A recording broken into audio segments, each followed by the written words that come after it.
right, good morning, folks. We're here in State of Florida versus Ellen Gilland, 2023-300352 CFDB. And would counsel state your appearances, starting with counsel for the state? Mark Angelicchio for the state. Matt Fair on behalf of Ms. Gilland. Good morning, Ashley Parker on behalf of Ms. Gilland. Okay, and I see Ms. Gilland is seated next to you all. All right, so before we get started, I just want to remind everybody that's here in the audience, as well as those of you in the front of the courtrooms, please silence your cell phones. Don't put them in vibrate mode. Turn them either off or silence them completely. And I want to let everybody know that this obviously is a courtroom, and so no outbursts of any sort will be tolerated later on or at any point during the proceeding. If there are any expressions like that, then that will be grounds for having you removed from the courtroom.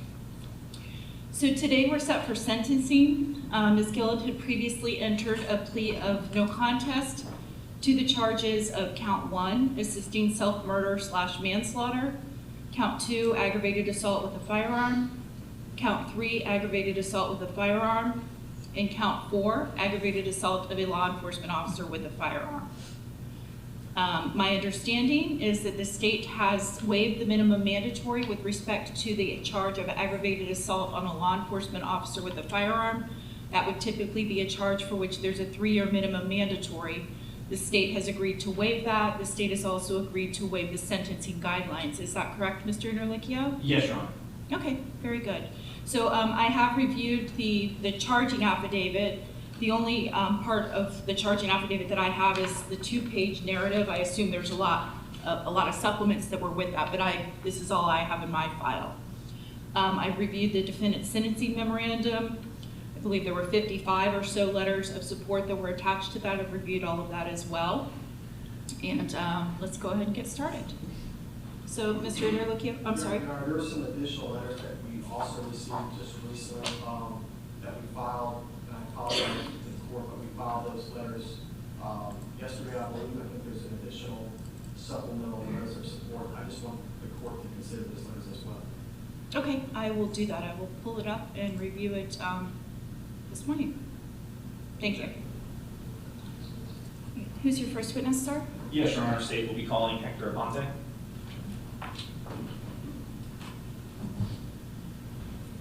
Please step forward, raise your right hand, be sworn. Please always swear to work or that testimony you shall be responsible for the truth, but I'll keep it nothing but the truth, so help you God. Thank you. Please repeat yourself, sit close to the microphone.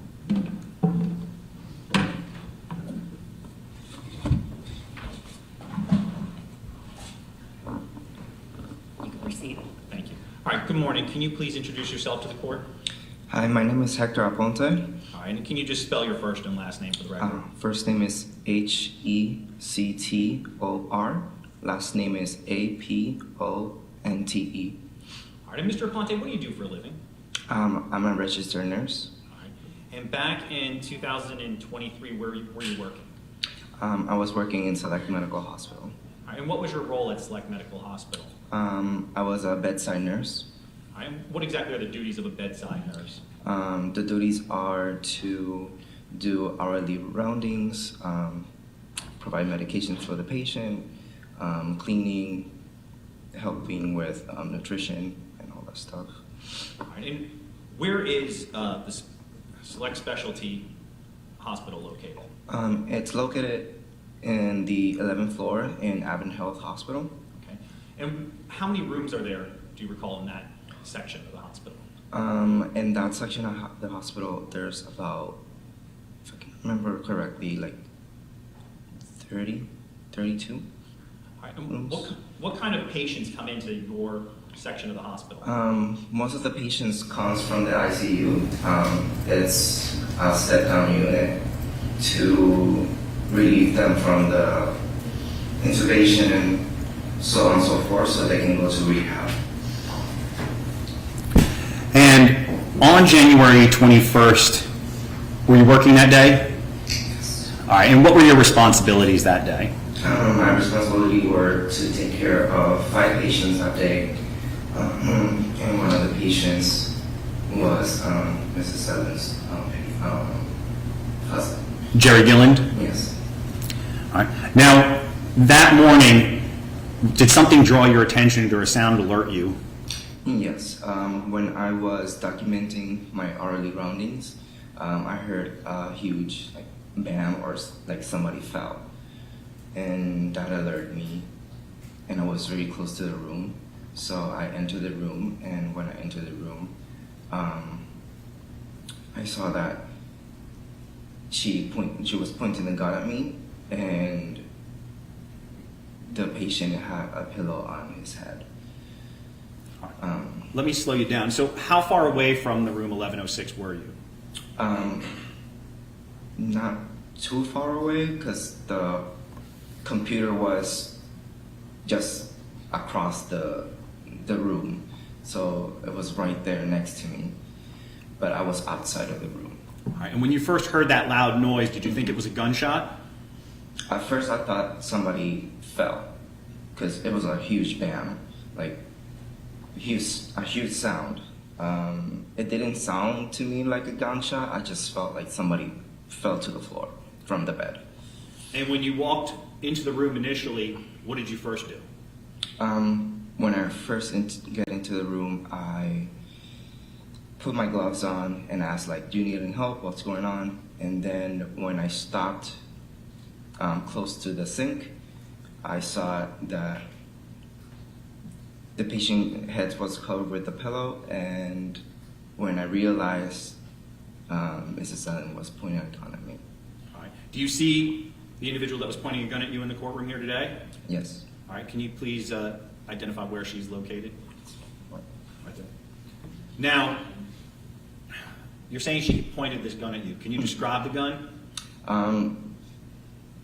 It's a black gun, small. That's all I can remember. I don't know much about guns. It seemed like a revolver, but it was just black. And when you looked over at her and she had this gun pointed at you, first of all, was she making eye contact with you? She did. All right. Was she pointing the gun? Where was the gun pointed in relation to your body?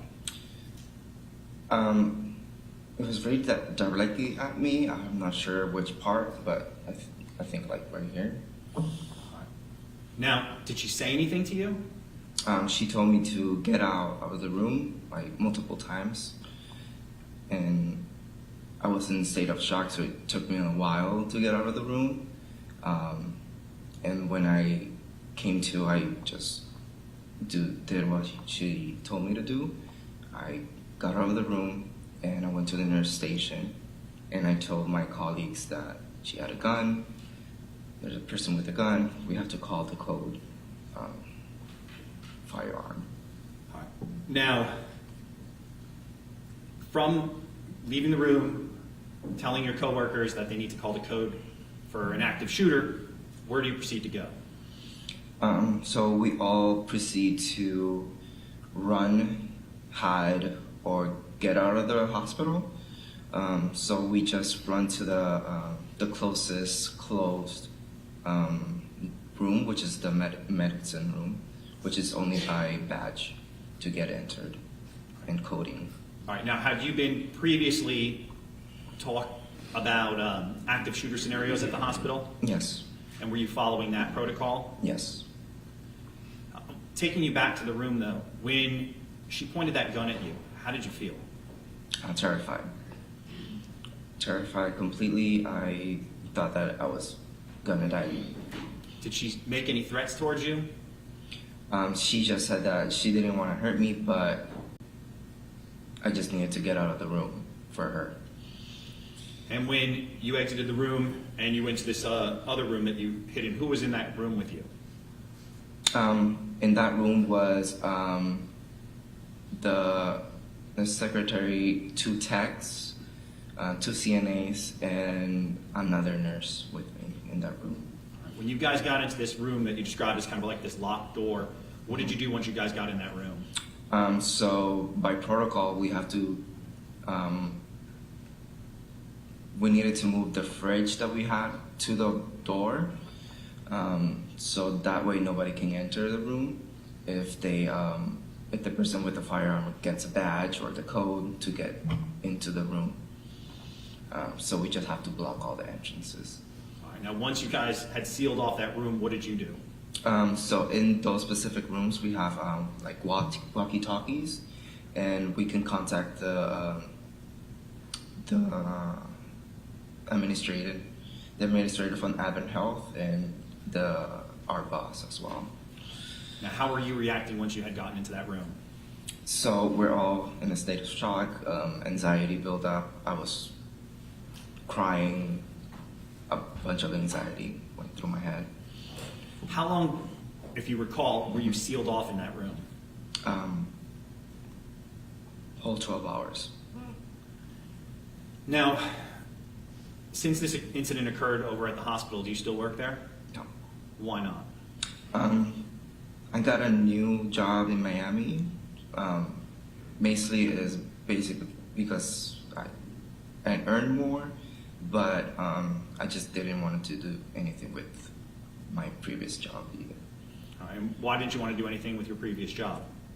Just with the circumstances that happened, I really didn't feel safe anymore, so I just needed to find other places to go. Now, what occurred back on January 21st, does that still play in your mind? Yes. It does, mostly at night sometimes. I got nightmares. I do go to a psychologist, and she helps me out with it. Now, having been through that ordeal, what would you like to see the court impose as a sentence in this case? Guilty, and she needs to go to prison. Nothing further, Your Honor. All right, thank you. You can proceed, Mr. Perry.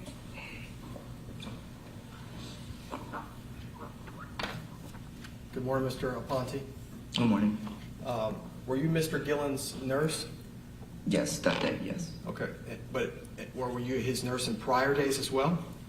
No, only that day. Only that day. So you're not aware of his medical condition at all? Well, yes, because we get a report with every new nurse that comes every shift. Okay. Are you aware that he had multiple organ failures? Yes, I was aware. Are you aware of the various ulcers that were on his back? Yes, I was aware. Okay.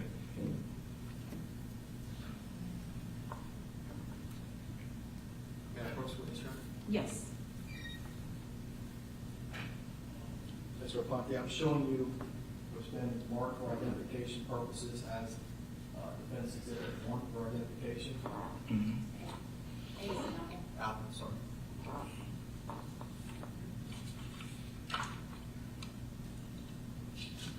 Take a look at these photographs.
Mr. Aponte, have you had a chance to review what's been marked for identification as Defense Exhibit A for identification? Yes. Are those photographs fair and accurate photographs of Mr. Gilland as you recognize him to be your patient at the time? Yes. We move into evidence as Defense Exhibit 1. Any objection? No, Your Honor. Okay, that'll come in as defense one. Mr. Aponte, can you tell the court in your own words what those pictures reveal as it relates to Mr. Gilland? So These pictures are bed ulcers that we also take care in the facility in Select Specialty. By viewing them, they were progressing. Progressing meaning getting worse. No, getting better in a way, slowly. Because I used to do wound care also. Okay. So it's your testimony that Mr. Gilland's, the ulcers to his, that are on his back, right? Mhm. Right above his butt area. Mhm. It's your testimony he was getting better. Yes, but slowly. The reason with wound care takes a process of time to heal the wound. When I do wound care in Select Specialty, I've seen the progress in wound care,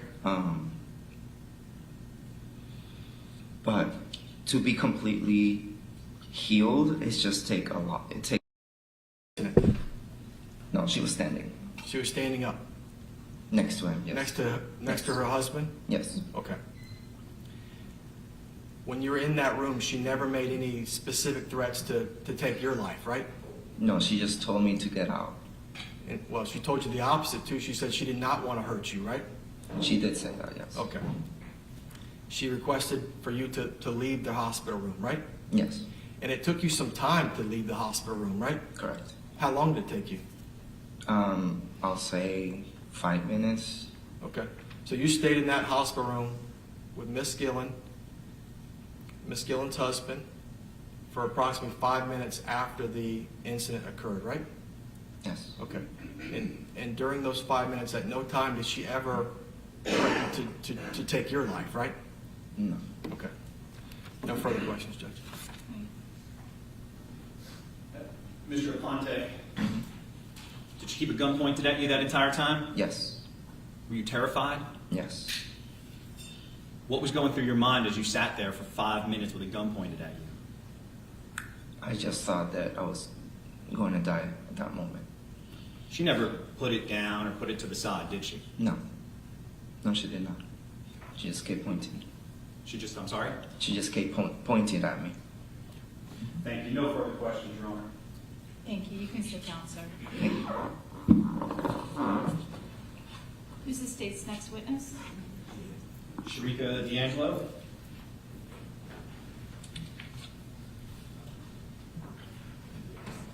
Please step forward and raise your right hand to be sworn. Do you solemnly swear or affirm that the testimony you shall give this body will be the truth and the truth and nothing but the truth, so help you God? Yes. Thank you. Please follow me.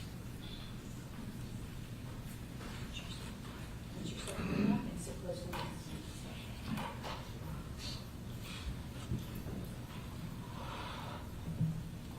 Hi. Good morning. Can you please introduce yourself to the court? My name is Sharika D'Angelo. All right. Can you spell your first and last name? Sharika, Shierika, D'Angelo, D'Angelo. All right. And Ms. D'Angelo, where do you work? I'm the secretary, so I'm at the nurse's station at all times.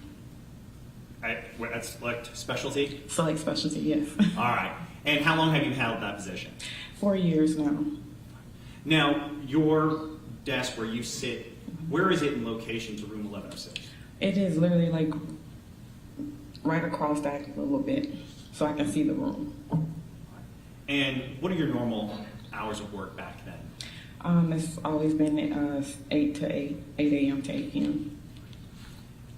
Now, did you become familiar with Miss Gilland during the treatment of her husband, Jerry Gilland? Yes.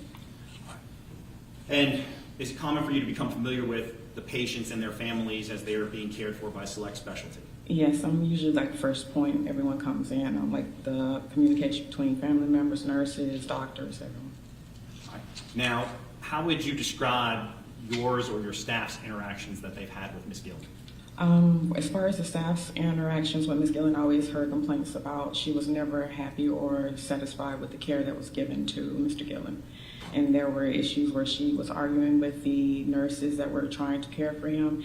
And there was an instance where she had, I believe, put her hands on one of the nurses, and she was told that if she did it again, she would be removed and wouldn't be able to visit her husband. Okay. And is that information shared amongst staff so you're aware of potential security concerns? Yes, it is. Now, where were you positioned when you, as you heard, Mr. Aponte heard the loud bang and entered room 1106? I was sitting at the desk, and it was a few of us at the desk, but I was sitting at the desk like I always do, and we heard a loud bang. We assumed that she had fell in the room or knocked something over. At the time, Hector was sitting outside of the room it's like a little desk right next to the room with his computer, and we looked at him and said, "Is she okay?" And he said, "I'll get up and go check." So he went into the room. He was in there for probably about five minutes. As he came out, his hands were up like this, and he was walking backwards, and then he turned around and faced us and started walking towards us, and he looked like a ghost, like his face went white. He was very just out of it, and he came towards me, and he said, he was just like shaking and stuff, and he sat down. It was like a little corner next to my area, and he sat in that corner, and he just was like spaced out, and I said, "Hector, what's wrong? Are you okay? Is she okay?" And he said, "She has a gun," because we did hear yelling when he went in the room. We heard her saying something like, "Get out," but we couldn't make it completely out. We heard her saying something like, "Get out, get out." So when he came out looking like he looked, and then he sat over in the corner, we asked him what was going on, if he was okay, and it took him a minute, and then he said that she had a gun. She had a gun. He just kept saying that over and over and over, and then I was like, "Are you serious? Like a gun? And he was like, "Yes." And everyone kind of was in a state of shock at that moment. Everyone that was at the nurse station, including myself, was in a state of shock. It took us a minute to realize what was going on and where we were at, and I proceeded to pick up the phone to call and put the code through that we needed security because there was an active shooter. Everyone took off running. They grabbed Hector, they ran. Well, let me slow you down. So when you're calling out for an active shooter, who are you calling? We called the code team for AdventHealth Hospital. We have to dial number 2222, and they put out a code throughout the hospital. At the time, I just told them there was an active shooter on the 11th floor in room 1106, and they proceeded to put out the code throughout the hospital. All right. Did you stay on the line with them and provide any additional information? No, I didn't. I was scared. I dropped the phone. I don't even know if it hung it up good, and I ran. All right, and where did you run to? I met the rest of my coworkers in the med room because it's the only door that's like locked. That's right there. All right. Where is this med room in relation to where this desk was and where you were stationed? It's literally right next to our nurses station. So there's our nourishment room, and then there's the med room that's literally right across from it. So we had to, I would have to leave the nurse station, go around and make a right, and then it's right there. And did you enter the same room that Hector Aponte entered? Yes, I did. All right, and what did you do once you entered that room? When I was in the room, I was just in shock because I couldn't believe this was actually happening. You don't think someone's going to bring a gun into the hospital, you know. My coworkers were all screaming, crying. Hector was on the floor balled up in the fetal position, and he was crying. I just didn't know what to do. At the time, I kept asking anyone, "Do you have a phone?" Because I couldn't find we have a phone that's supposed to be in the bedroom. We couldn't find it. I left my phone at the nurse's station. So I didn't even have my cell phone. One of our coworkers did have a cell phone that was in the room with us, and she called our administration department. She called the DON first, which was Terry, and then they proceeded from there. And how long were you kind of stuck in that room there? We were probably in that room for maybe anywhere between 4 hours, 5 hours, somewhere like that. And so medical staff are taught to do what when there's an active shooter? We are told to first, if it's possible, to assess the patients and make sure that we close the doors so they're safe. But if we can't do that, then we are supposed to get ourselves to safety as quick as possible. At that point, I think it all went out the window because everyone heard it was a shooter in the building. I don't think anyone really checked on the patients. Everybody was just trying to run.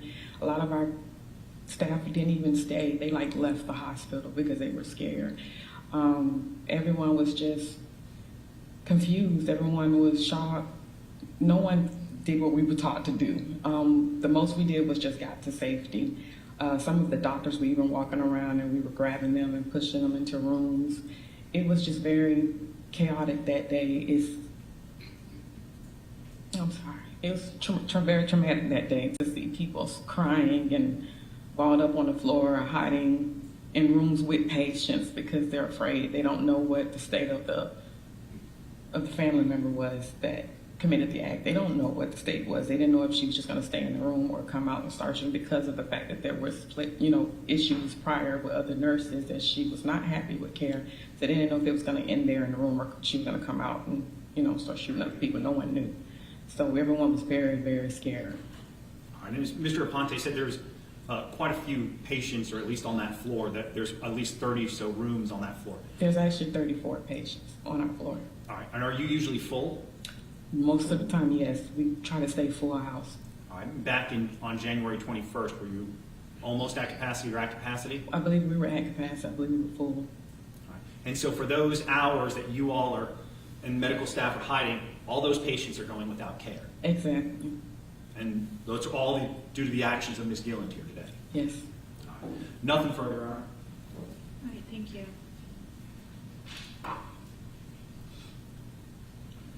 Good morning. Good morning. Ms. Gilland, I think you indicated, had made prior complaints to hospital staff regarding the level of care her late husband was receiving? That's correct. Okay. And she was not pleased as relates to the amount of care that he was receiving at the hospital? That is correct. And she was not pleased as it relates to his level of pain, right, in the That is hospital? correct. And she constantly requested, I guess, additional medical Medicine. care for him, Mhm. right, to alleviate that pain. Exactly. Correct. And it's fair to say that Mr. Gilland's medical condition caused a lot of stress and anxiety to Ms. Gilland, right? That is correct. Because she loved and cared for him very much, right? That is correct. Okay.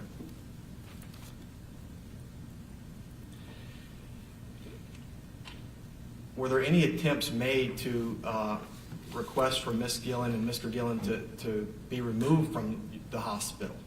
You said you testified previously that there was even like physical altercations, I think you mentioned, between Ms. Gilland and others. Were there any attempts as a result of those complaints or that physical altercation to ask the Gillands, hey, y'all need to go home? No, there were not. Okay. And that's because they had good insurance, right? I cannot answer that. Okay. All right, thank you. No, you're right, Your Honor. All right, thank you, ma'am. You can step down. Thank you.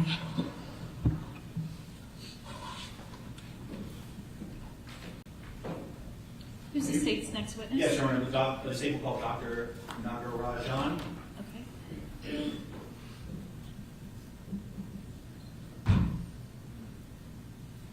Please step forward and raise your right hand and be sworn. Come on up. Forward. All the way up. Raise your right hand, please.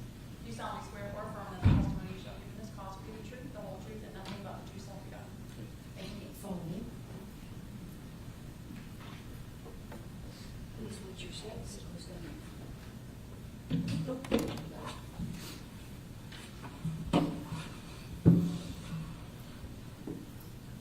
All right, good morning. Can you please introduce yourself to the courtroom? I'm Dr. Ravi Nagarajan. I'm the medical doctor who was involved in her care, but most of the care was divided by my associate. But I was there on the day the incident happened. All right. Now, can you first spell your first and last name for the record? R-A-V-I. Last name is Nagarajan, Nagarajan. All right. Now, Dr. Nagarajan. Yes. All right. Now, you worked at Select Specialty? Correct. All right. Now, how long have you been a medical doctor? 30 years. I'm sorry? More than 30 years. Okay. And how long have you worked for Select Specialty? About 10 years. Now, what is the role of Select Specialty? Select Specialty is defined as a long-term acute care hospital where patients with severe medical conditions are admitted when they are requiring longer than the regular care that can be provided in the acute care hospitals. Now, when individuals like Jerry Gilland are brought in, is there a goal to kind of get them moved down to lower levels of care? Yes, all the time.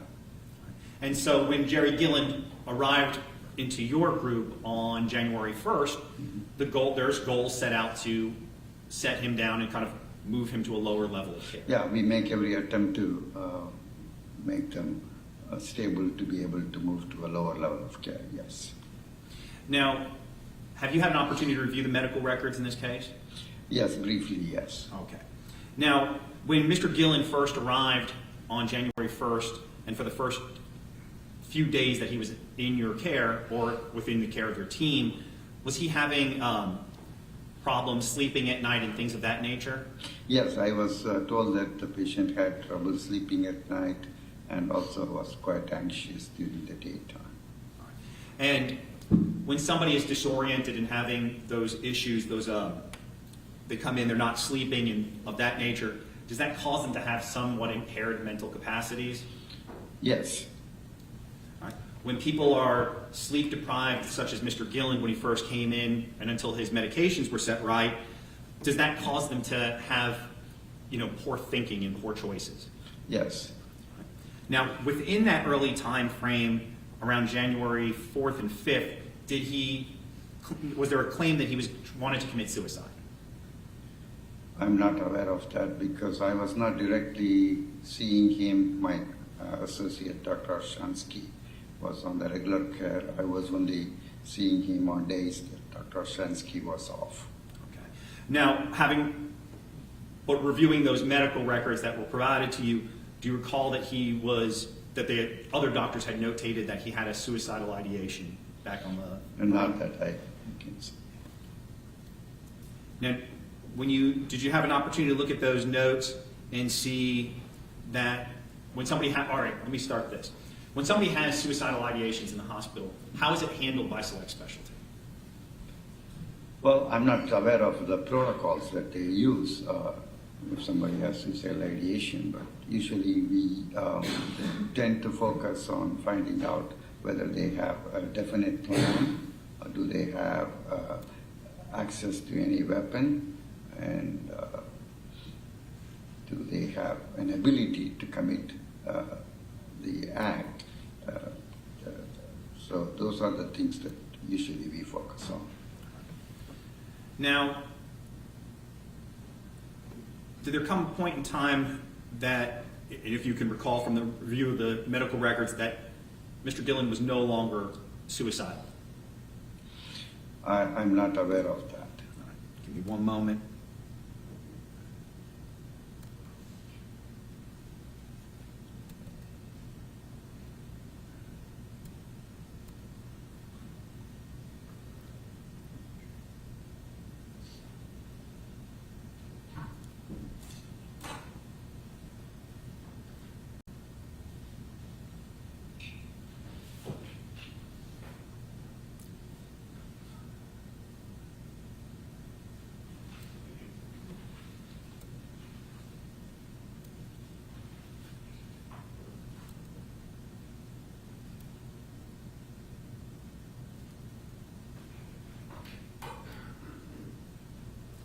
Just give me one moment.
right, now, doctor, I'm gonna approach, these are the medical records that I've, the record states Exhibit A.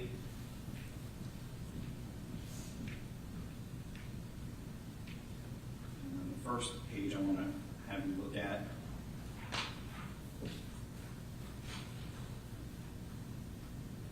Page 6 of those records. Take a look at that. We direct you to the review of systems. What does review of systems mean? We go through one by one to find out if they are able to answer questions like, do you have a headache? Do you have trouble seeing? Do you have any chest pain or you short of breath?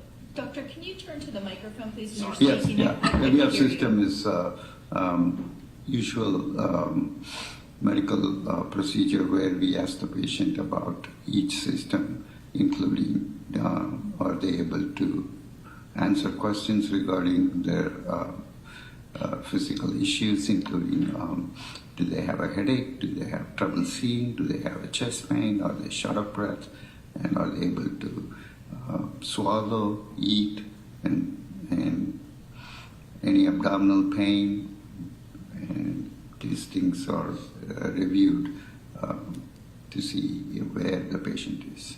All right. And back on January 1st of 2023, what was the review, notations for his review of his systems? They were unable to obtain due to impairment of status. Do you know who this note was done by? No, it doesn't notate who. But these are medical records you would access or review if you were treating the patient, correct? Correct, but the person who saw the patient usually makes those notations. Now I'm going to move forward to page 19.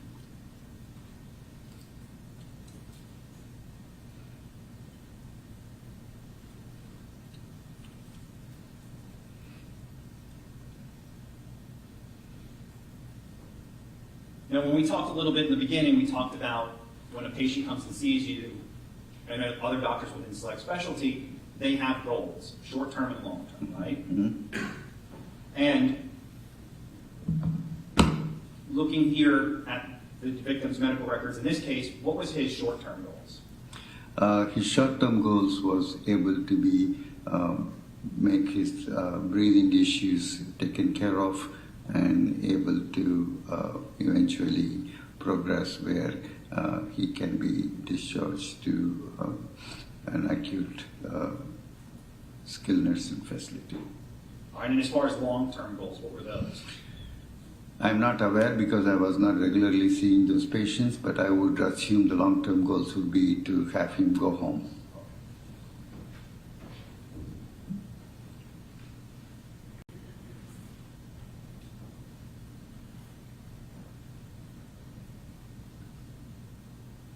Now, next, I'm going to show you page 51 of the medical records.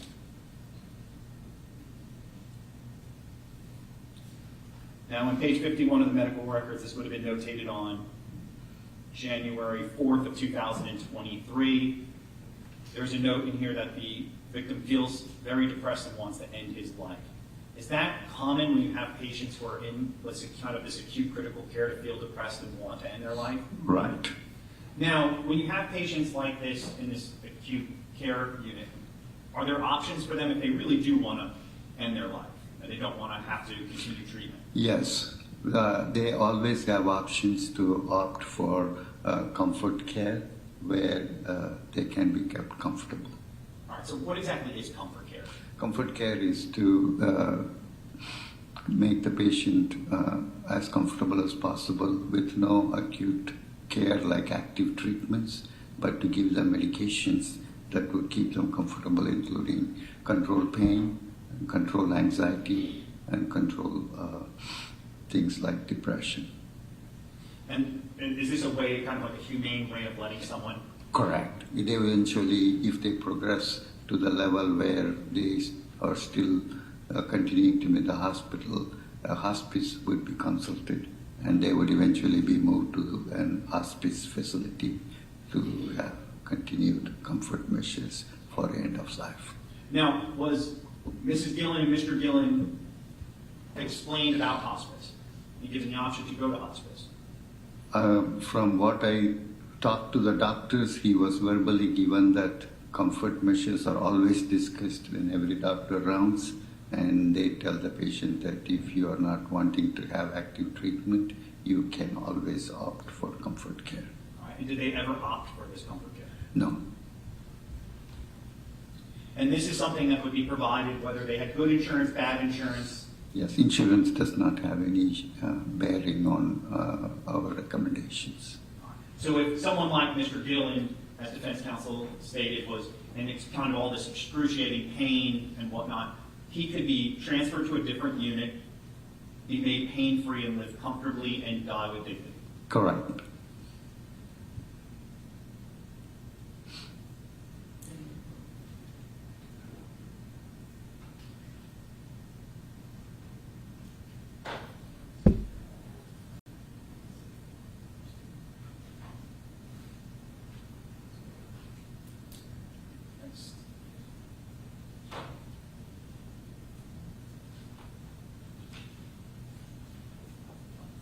Go to page 75 of the records.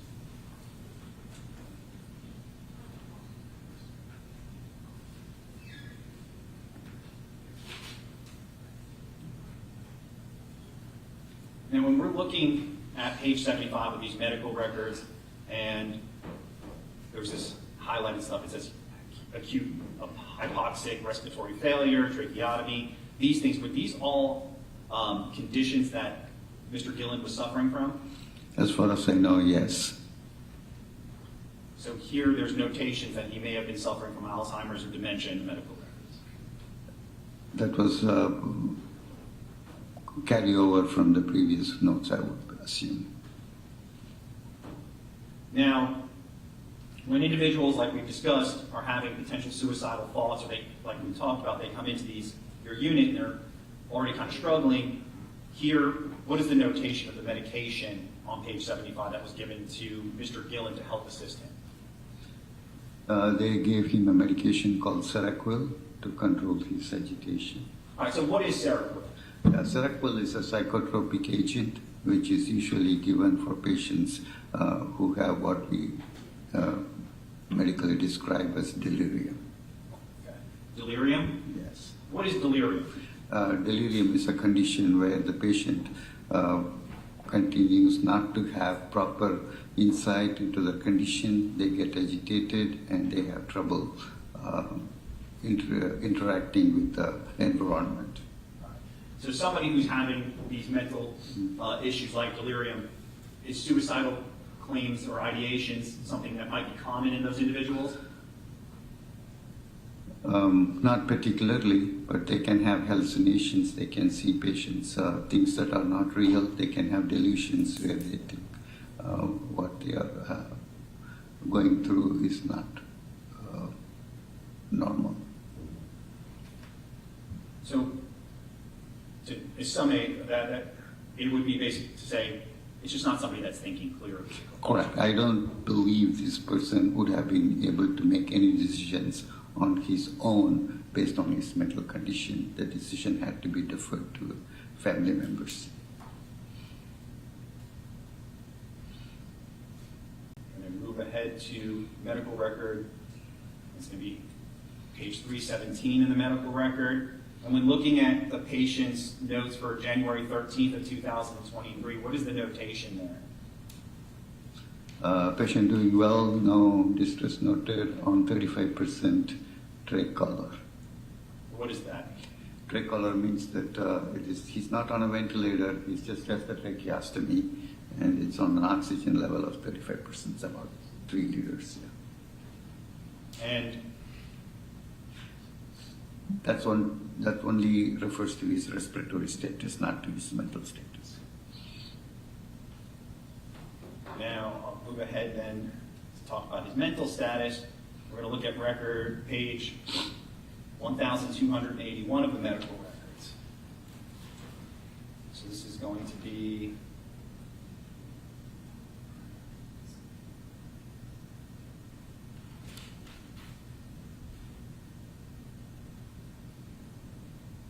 So on page 1,281 of the medical records, this is going to be for January 9th, 2023.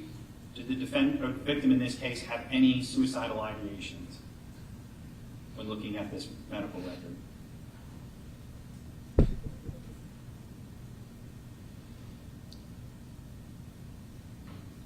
No.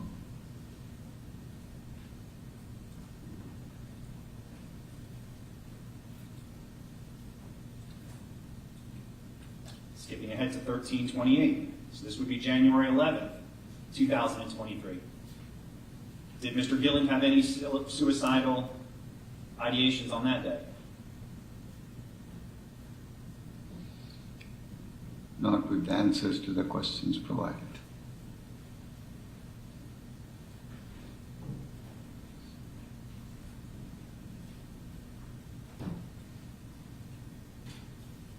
Moving ahead to page 1356. This would be for January 12th, 2023. Any suicidal ideations on January 12th? Not from the answers provided by the patient. I'm going to move ahead to page 1381.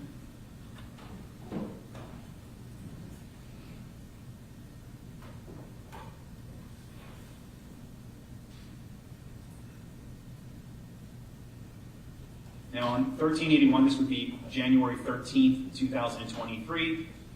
Had the medical team that works within your unit cleared Mr. Gilland of any suicidal risks?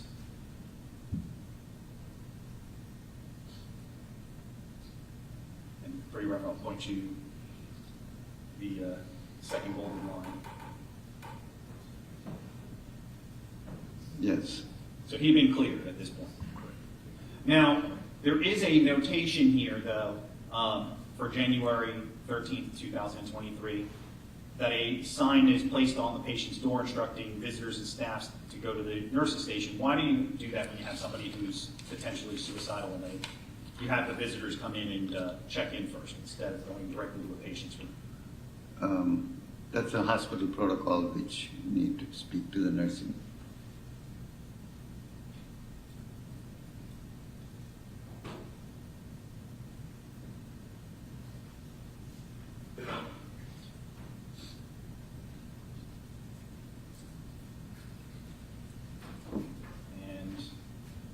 Lastly, as far as the medical records, I'm going to refer you to page 605. This is going to go back to January 4th. We're going back in time.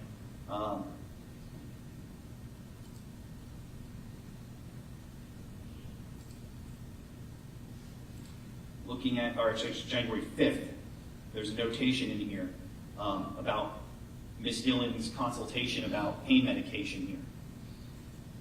Referring you to this line, if you could just read that for yourself.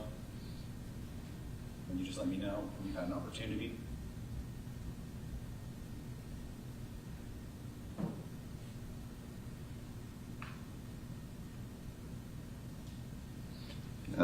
The wife agreed to pain medications as per the discussion. She refused to have him take the medications as prescribed. So she refused to give him additional pain medication. On that day particularly, yes.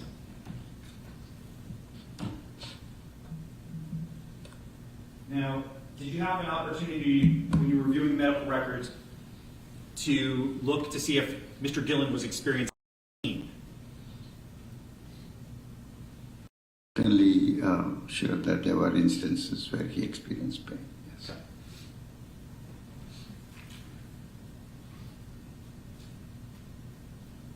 Moment.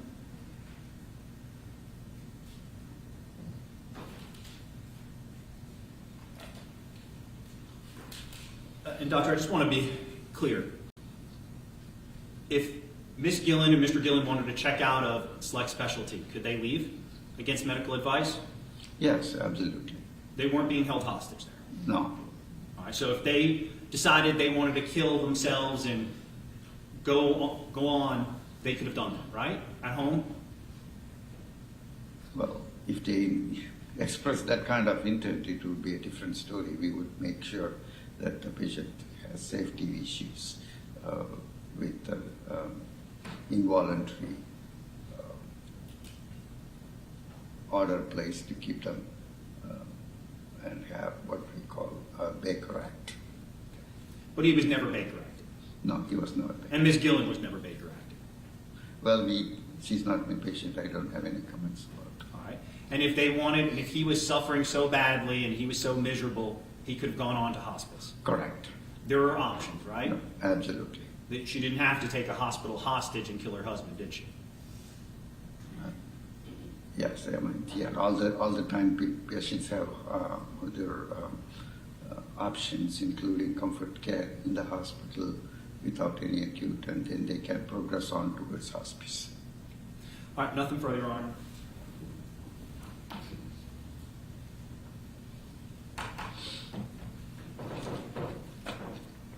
Good morning, Doctor. You're employed with Select Specialty Hospital, Yes, and you've been employed by them for I'm not employed. I'm an individual practitioner. a practitioner, Yes. but your paycheck comes from that hospital, right? No, Where does it come from? from billing the insurance companies and Medicare.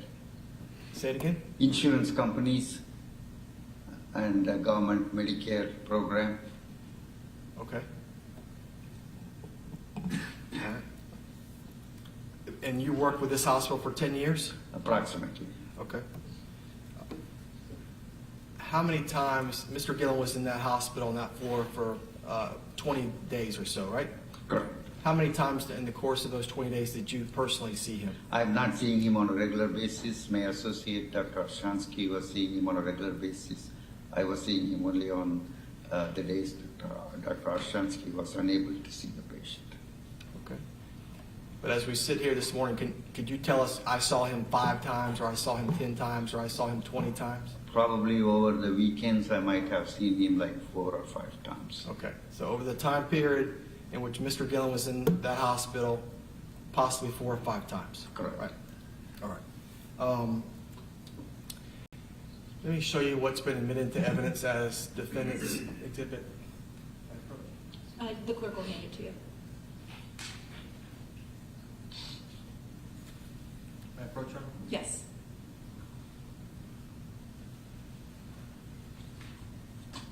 Please review those photographs, and I'm going to ask you questions about what those photographs reveal.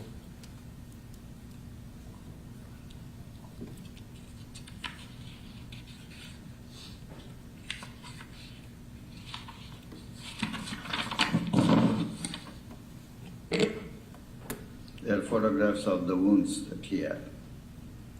Okay. And where are those wounds located on, that's Mr. Gilland's body? Correct. Those are your hospital records, right? Correct. Okay. And where are those wounds located? Well, the wound care team would have documented that in the records where they are located and how severe they were. Where are they located?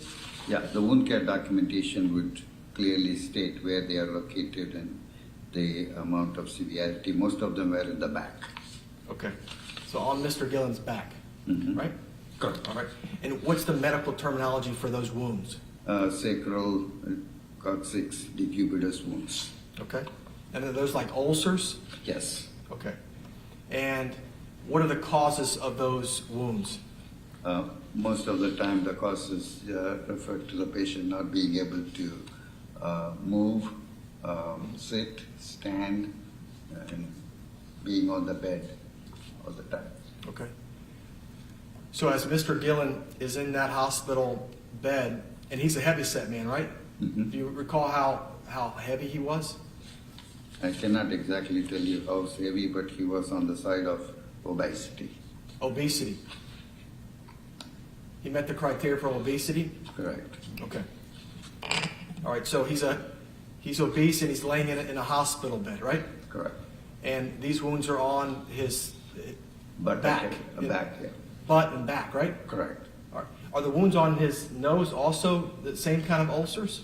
No, the wounds on the nose are not from the pressure. It is probably related to his procedures that he had. Okay. So as it relates to the ulcers on the back, they would get progressively, worse as he lays in the bed, right? Correct. They're not going to get better, they're going to get worse, right? Correct. Okay. And is it fair to say that these ulcers, they're very, very painful? Depends on whether they are deep enough to cause pain. Well, looking at those pictures, Yeah, they could be. tell the court potentially, in medical painful. terminology how bad those wounds are. Yeah, they could be potentially very painful. Yes. Very, very painful, right? And so as far as treatment is concerned, for those kind of wounds, would you administer a lot of pain medication, right? We usually treat these patients with frequently rotating them in the bed using special mattresses, in addition to reasonable pain control. Okay. Now, when the court looks at those pictures and you see browning on the wounds itself, what does that reveal? It means it's a scar formation. Scar formation? Yes, scar. Yes, Okay. scar. Could you tell from those pictures, is it an infection as well? It's difficult to say because the infection could be buried underneath the scar tissue, but I definitely see necrosis on top of the wound. That means the tissues have been dead. And do you have to cut that out from him? Correct. To be able to see the bottom of the wound, yes. So who would do that? A surgeon at the hospital? Usually it is the surgeons or the wound care doctors who regularly round on these patients. So you would not be involved in the actual treatment of those wounds? No. But it actually someone has to cut the stuff out of his back Yeah, area? either that or they have what we call chemical debridement, where they use certain medications to take the slough off. Okay. And then I would assume that if that wasn't done in this case, right? Not that I'm aware of. Okay, so he still has those. Okay. And then for treatment, you would give him pain medication and also recommend that he position his body off the wound itself, right? Like lay sideways on the bed, right? Correct. All right. Did you ever see him laying sideways? No. Okay. In addition to that, he had a trach, right? Mm-hmm. And tell the court what a trach is. Trach is a device where they directly use the trachea, the breathing pipe, where there is a small hole, and the device is placed into that to help them breathe without difficulty. Are you aware from reviewing the medical records that Mr. Gilland had multiple organs inside of his body, obviously, that were also failing, right? Mm-hmm. Yes? She's taking down everything you say. But Say it again? he had multiple organs that were failing him. Yes, he has organs that were failing, yes. Okay.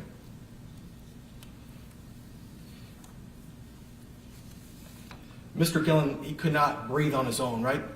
He was breathing on his own, but he had to be helped with the tracheostomy. Okay. He was not on a breathing machine. Now, I think you mentioned a few minutes ago that Mr. Gilland and Miss Gilland could just simply leave the hospital, right?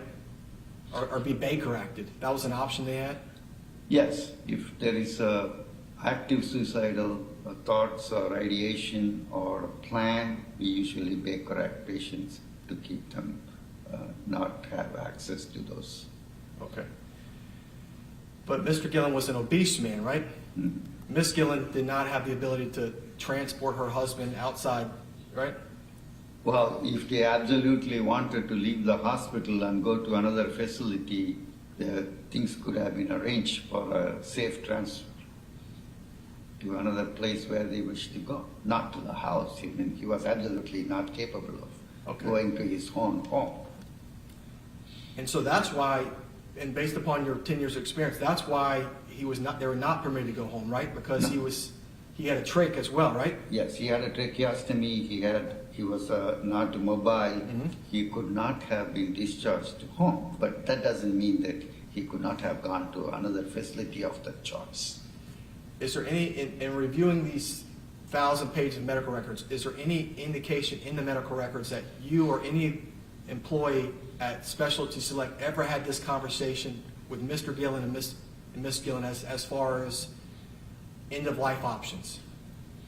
Well, I have had verbal information from the other doctors that they did talk about comfort care, and the main issue from what I heard was the patient and his wife wanted him to be able to eat, and due to his repeated episodes of taking food into Islam, he was told that that's not an option, unless he chose comfort care where he can be kept comfortable. Okay, that's a good point. So Mr. Gilland couldn't even eat, right? Yeah, could not eat, and his food was withheld because he was noted to be taking it into Islam. Okay. When you saw him, I guess those 4 or 5 times during this 20-day time period, did you ever see him with mitts on his hands? Probably yes.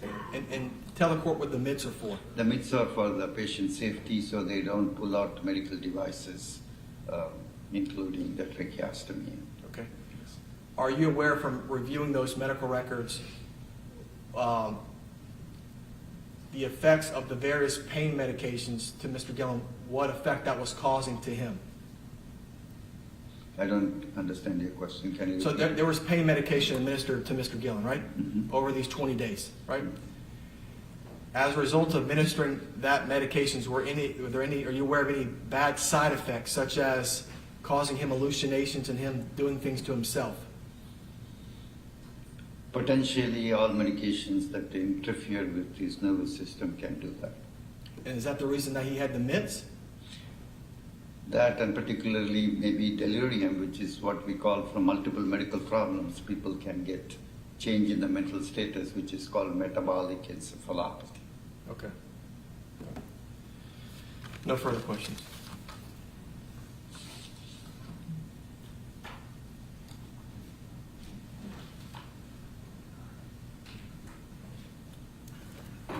Now, you brought up something, Doctor, about the swallow that he was trying to.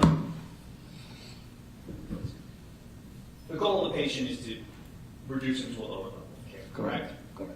And part of that is his ability, he needs to be able to eat independently, swallow Right. independently. Now, does Select Specialty and members of the medical care team offer swallow studies? Yeah, they have had swallow studies and evaluations, and they recommended not to have any feeding at that point in time because he was taking it into Islam. All right, so you're aware that he did actually have an initial swallow study, he at the time just didn't do a good job, or he just wasn't capable of eating solid foods and drinking water at this point. Is that a yes? Sorry. Just for Yes, I'm sorry. No problem. I know you're not used to being in the Yeah. courtroom. Now, the defense counsel pointed that out. I want to show you, going back to those medical records, it's page 1673 of the medical records, and I just want to show you this treatment note in particular. You can just review that medical note on January 20th, 2023. Yes.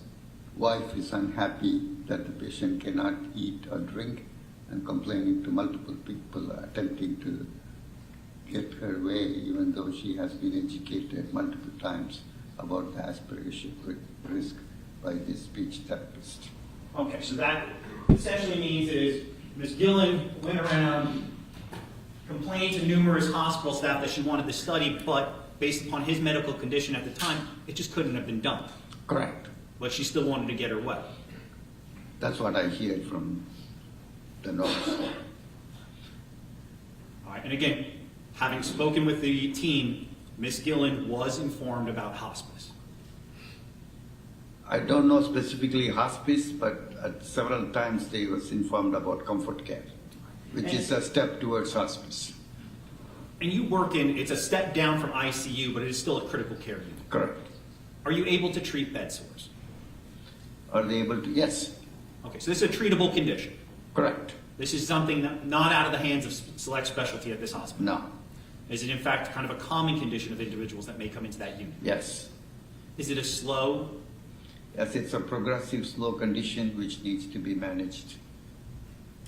Now, when you reviewed those documents that were provided to you by the defense, did it appear that his wound care was being managed properly? I'm not able to comment on that because I don't know what was done to. But if someone is in pain from something like that or any other condition, are you able to provide medication for that? Yes, they can do medications, yes. All right, nothing further. Thank you, doctor. You may step down. Thank you.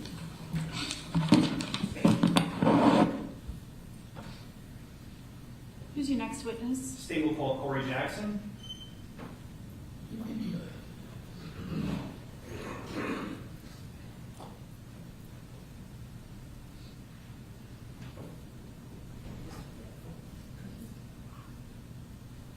Please step forward, raise your right hand and be sworn. You solemnly swear or affirm that the testimony you shall give in this cause will be the truth, the whole truth, and nothing but the truth, so help you God? Yes, ma'am. Thank you.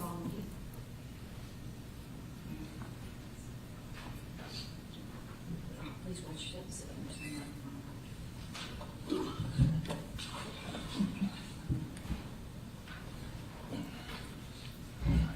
Good morning. Morning. Can you please introduce yourself to the courtroom? Corey Jackson, All right, and can you just spell your first and last name? C-O-R-Y, last name J-A-C-K-S-O-N.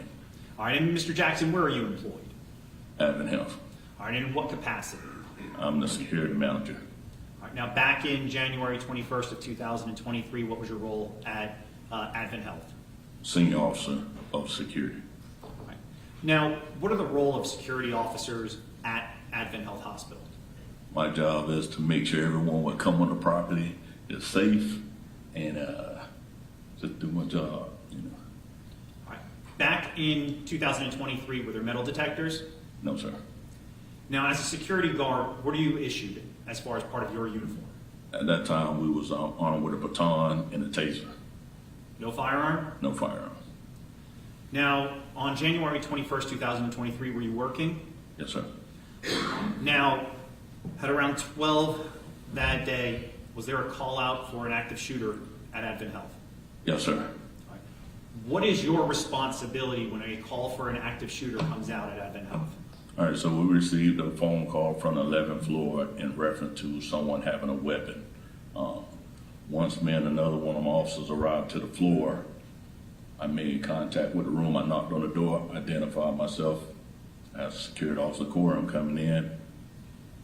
At that time, I noticed Ms. Gilland there with a firearm pointed at the door. At that time, I stepped back. She advised to get the F out of here. She'll blow my effing brains out. I stepped back, closed the door.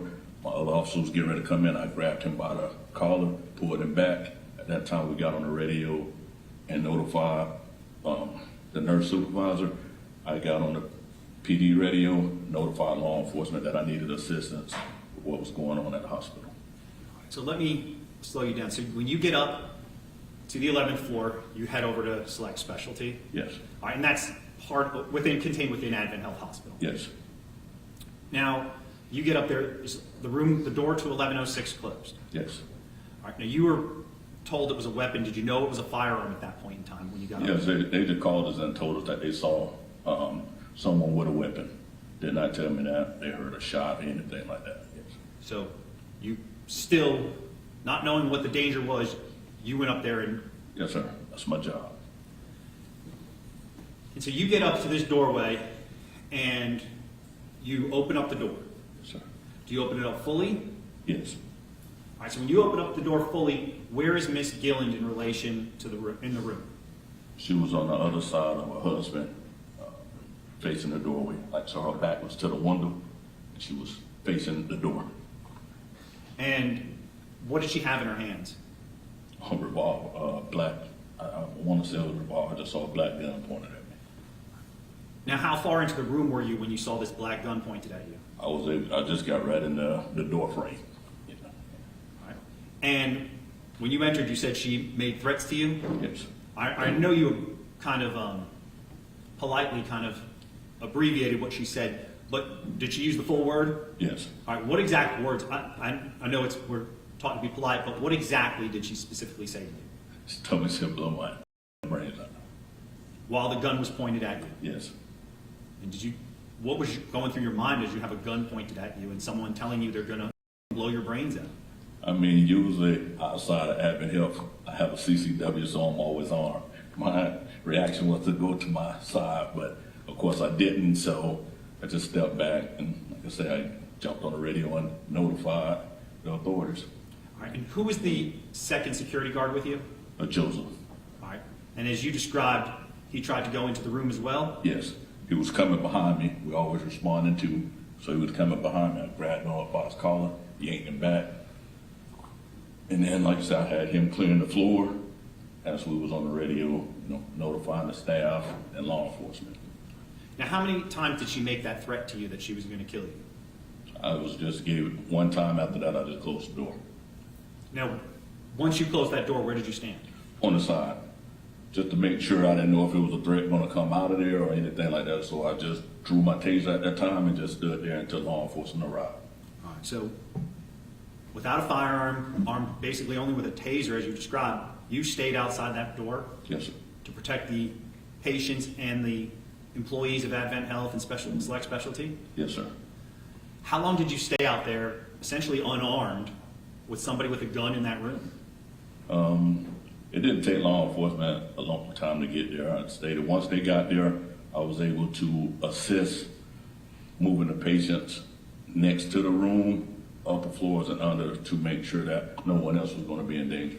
All right, so explain, why are you moving patients to the left, to the right, up and down? I mean, I don't know a bullet can go anywhere.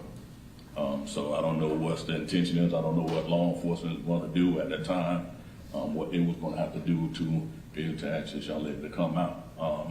So for their safety, we start pulling them out, taking them to other floors for they can still receive their treatment. All right, now, the patients that you're taking out, are they in kind of a critical care unit?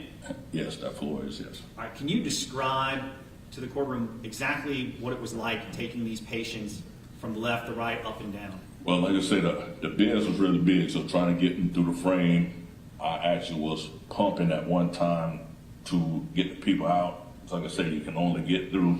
So I went to pump in the best way I can until we was able to get them out, and then the staff took over from there. All right, let me slow that down. When you say you're pumping, are these people were originally on ventilators? Yes, I can say I had a little bag and I was just pumping air to them. Okay, so their only source of oxygen at this point in time is you pumping it into their lungs? Yes, sir. Because you had to disconnect them from a ventilator? Yes, sir. All right.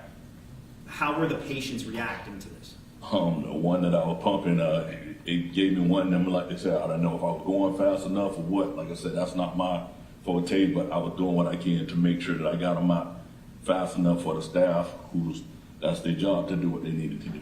All right, but you saw the patient you're helping move struggling to breathe. Yes, sir. Now, once law enforcement responds, what is your role transition to? Like I said, just to continue making sure that I can assist them in any type of way, but making sure that the staff is where they need to be and so forth. Thank you. I have no further questions, Your Honor. All right. Questions for Mr. Jackson? One moment.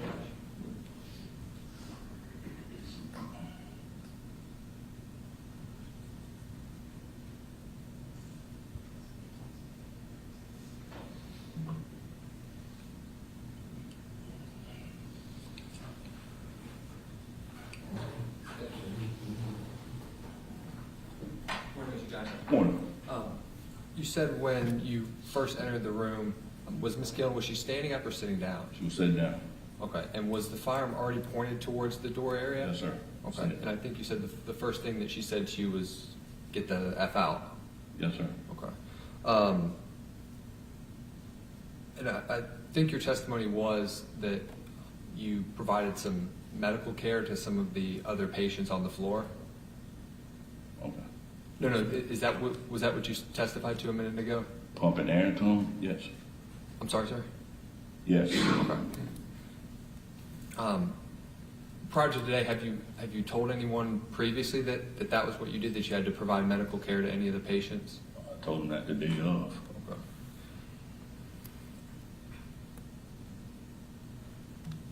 Nothing further, Judge. Thank you, Mr. Jackson. I just want to be clear. She didn't tell you to leave the room, did she? No, sir. What did she tell you? She'll blow my brains out. Nothing further, Your Honor. All right, thank you. You may step down, sir. Is this a good time to take a 10-minute break or so? Okay, yeah, we've been going almost an hour and a half, so we'll be in recess for 10 minutes. Got one? Yeah, right here. Windows connected, we get them out. Is it patient? You can't. This is window connected. Watch that window. That connects to the room. You don't want to crossfire and shrapnel. I'll give it a push. Come on. Don't worry about it. Ready? Police department. Police department, show your hands! Want to see everybody? Show your hands! Got it. Yep, gun. Get back. Guns aimed right towards us. Can I? I got the shield. Guns are right towards us. I got the shield. Drop the gun! Drop the gun right now! Drop the gun! Drop the gun! You got any eyes out, Scarf? What's that? You got any eyes? I can't see. She's sitting right behind the bear. Yeah, show the other side of that. Oh, I think It's a black revolver. And a visitor. Drop the gun! Drop the gun! Drop the gun! Just drop it! Just put it on the ground and slide it away from you! Drop the gun! No. I got you. You can't open from the outside. Hey, here. You want to practice open with this? Can you open it from the outside? Drop the gun! Watch out. We got time. Back up. We got time. We got nothing but time, guys. Can we evacuate some patients from the adjoining rooms? Can we do that or no? Drop the gun, man! I got a good angle right here. Drop the gun! Drop the gun! Man, hold on. You got go down. Man, tell me what's going on. Tell me what's. I don't want to hurt you. We don't want to hurt you. Tell me what's going on. Just talk to me. Talk to me. What's going on? Why can't you drop the gun? Why can't you drop the gun? I'm listening. I'm talking to you. I'm here. Let us help you. We don't want to hurt you. We're scared too. Reach your mind.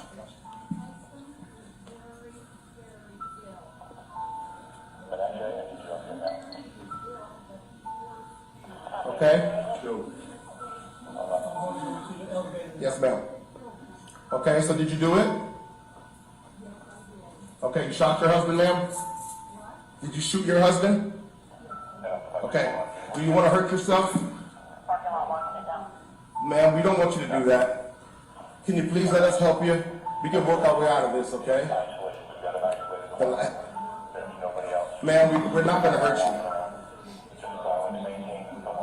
No, ma'am. How old are you?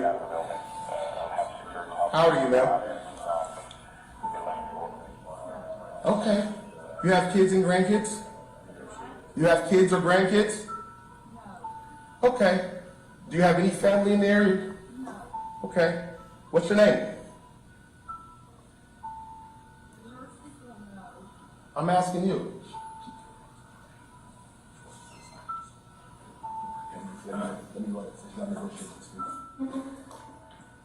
Hey, man. My name's Bob. Okay. I just want you to know. Listen, I had a good angle here, so just don't go in front of me, please. things aren't as bad as they seem.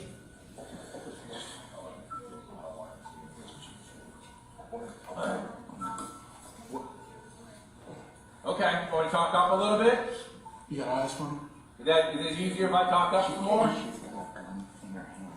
It's pointed right towards us. It's a black revolver pointed right towards us.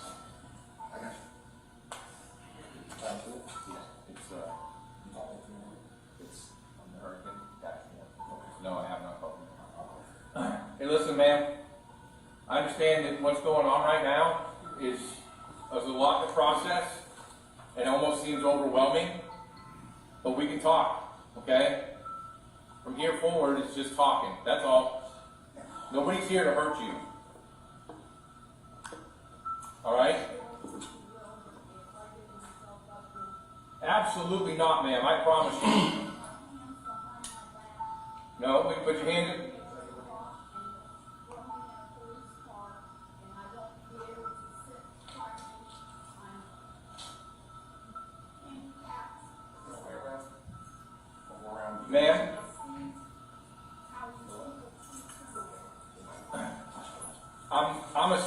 ma'am, I won't let that happen. Yeah.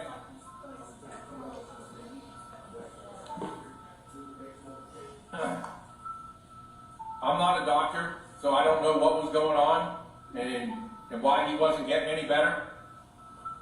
But I can assure you on what happens from here forward, we're not going to cuff you behind the back and throw you in a car or anything like that. I promise you. Just pointing right at us. It's a black revolver.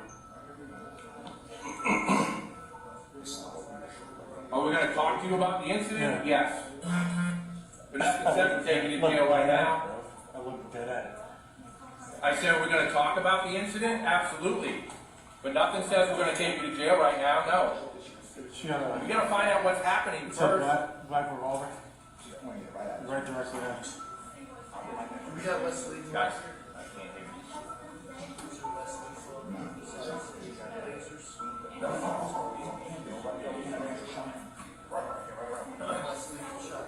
One picture cleared out from both sides.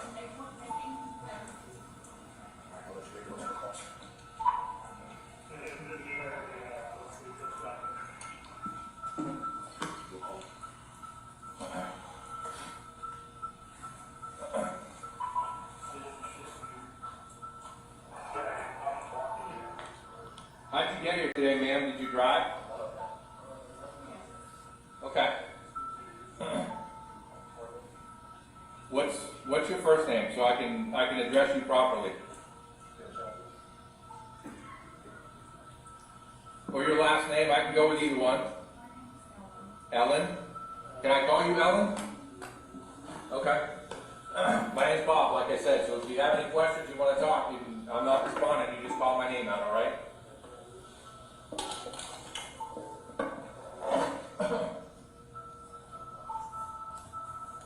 How old are you, Ellen?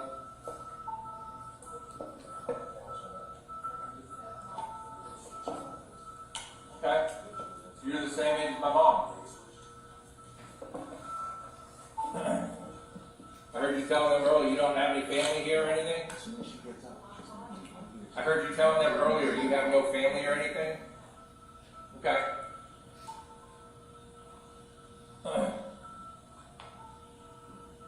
Is there any way you can put the gun down just to talk to me? We're not coming in. Just put the gun down just to talk to me?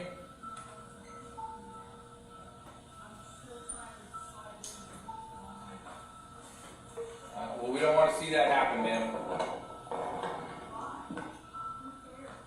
We care. We wouldn't be here if we didn't.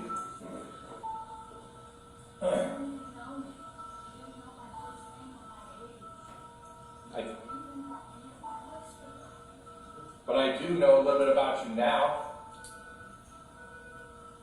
When I signed up to do this, ma'am, I signed up knowing there's going to be people that I can help that I've never met before, and I'll probably never see again. And it's about helping people. That's what this is about. I don't care what the news shows you.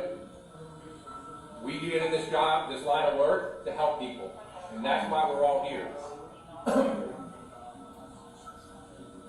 Okay?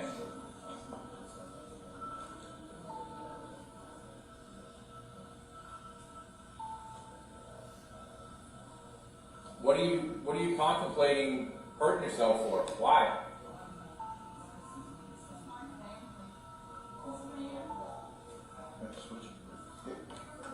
I understand that. It's nothing like family. I totally get that.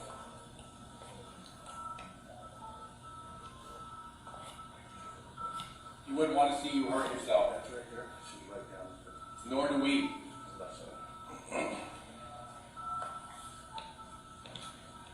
Nobody wants that.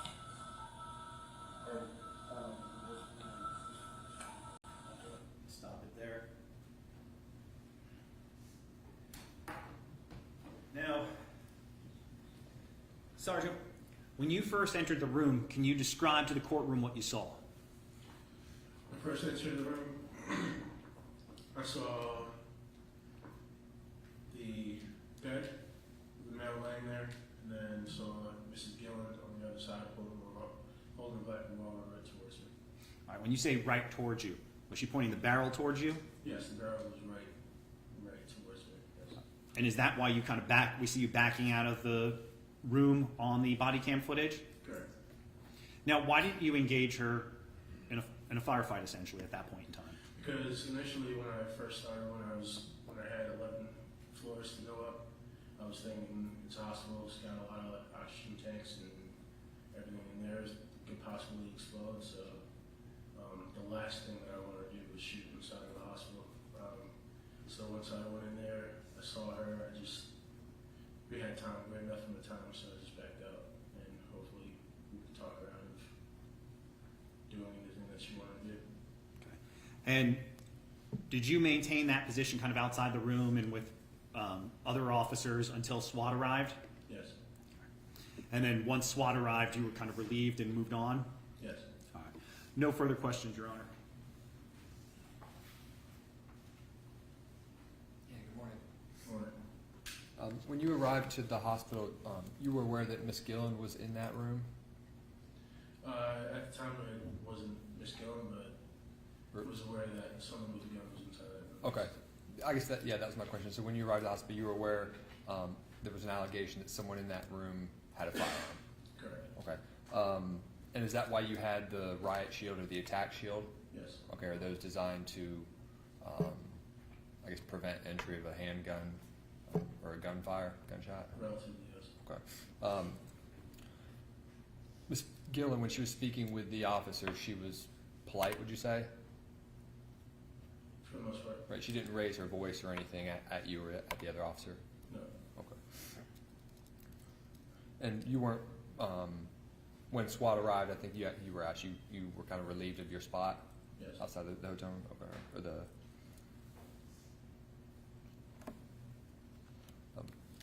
and when you arrived at the hospital, I heard on the body camera somebody said something about a murder-suicide. Was that your understanding, what you were responding to? No, what I was responding was just active shooter. Sergeant Ransom had said it was possibly going to be murder-suicide just off of his training experience, but we were responding to an active shooter. Okay. That's Okay. Nothing further. Thank you. Sergeant, is there anything polite about somebody pointing a gun at you? No, not at all. All right. Did you take that as a kind gesture? No, I don't know. All right. When you saw that gun pointed at you, did you have concerns for your safety and well-being? Yes, I did. All right. Nothing further, Your Honor. Thank you, Sergeant. You may sit down. And Your Honor, the state's last witness will be Sergeant James Marr.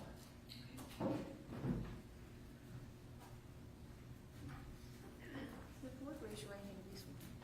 Do you solemnly swear or affirm that the testimony you shall give in this cause will be the truth, the whole truth, and nothing but the truth, so help you God? I do. Thank you. Follow me.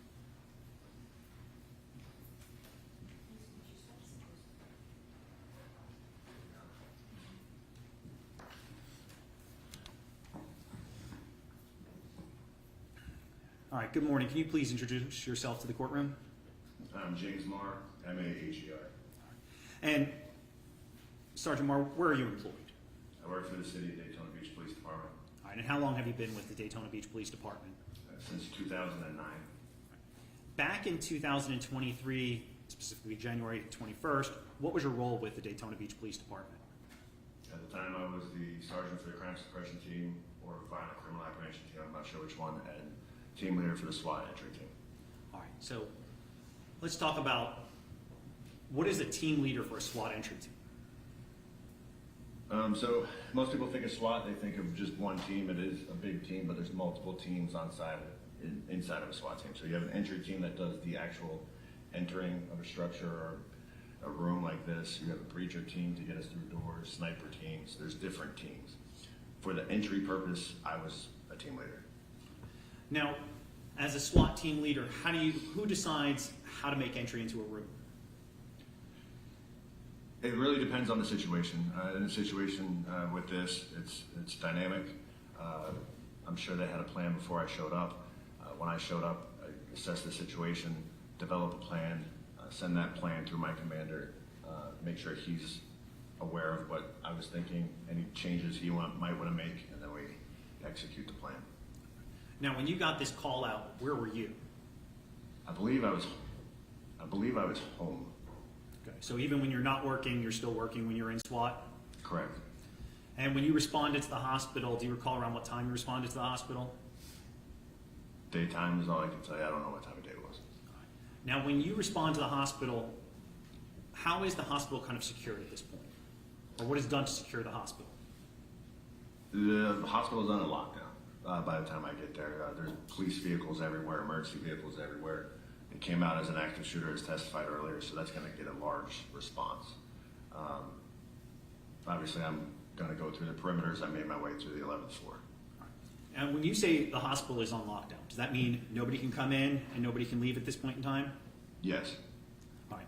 And that lockdown, does that lockdown stay in place for several hours? Can I correct that last one? I'm not sure if at some point somebody could leave if they had to. Like, if we can clear somebody to get out, well, we're not going to hold them in a dangerous situation.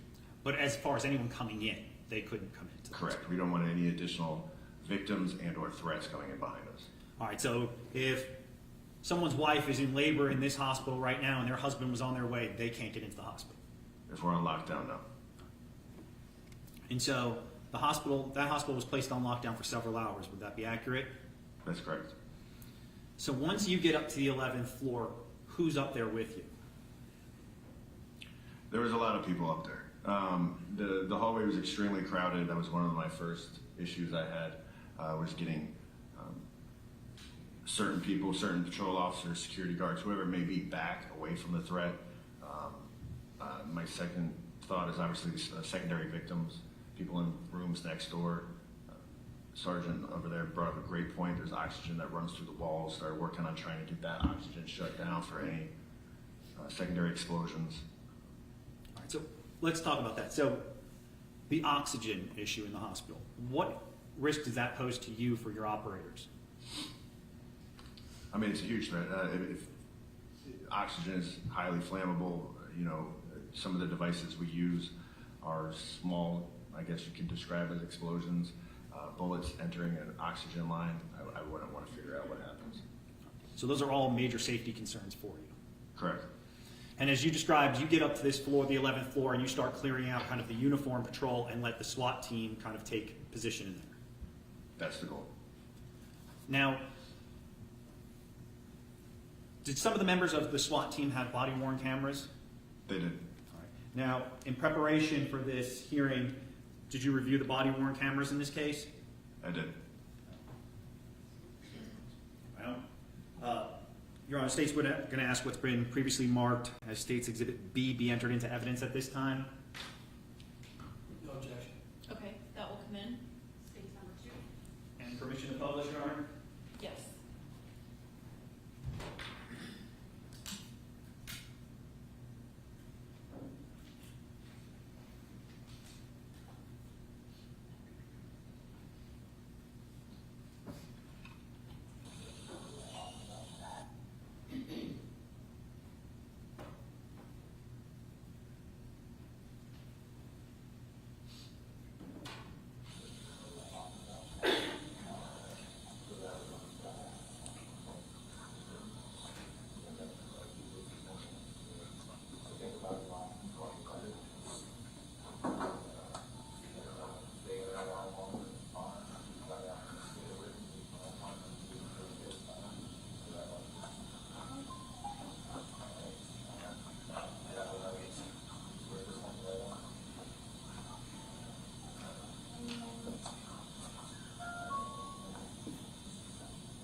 down, you need ink and paper?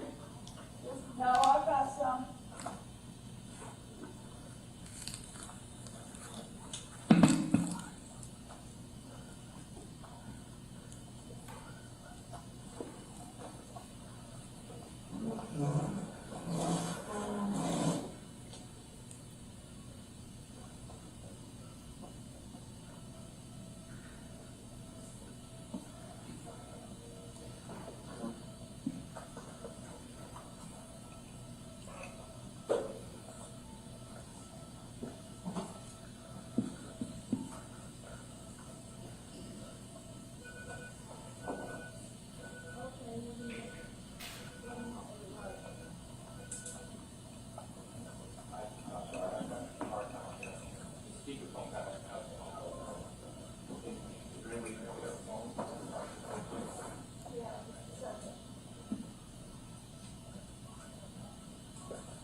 Angle.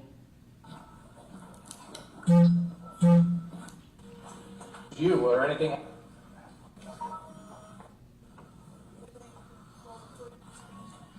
Very difficult.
right, now, Sergeant Moore, we're looking here on the first body cam footage.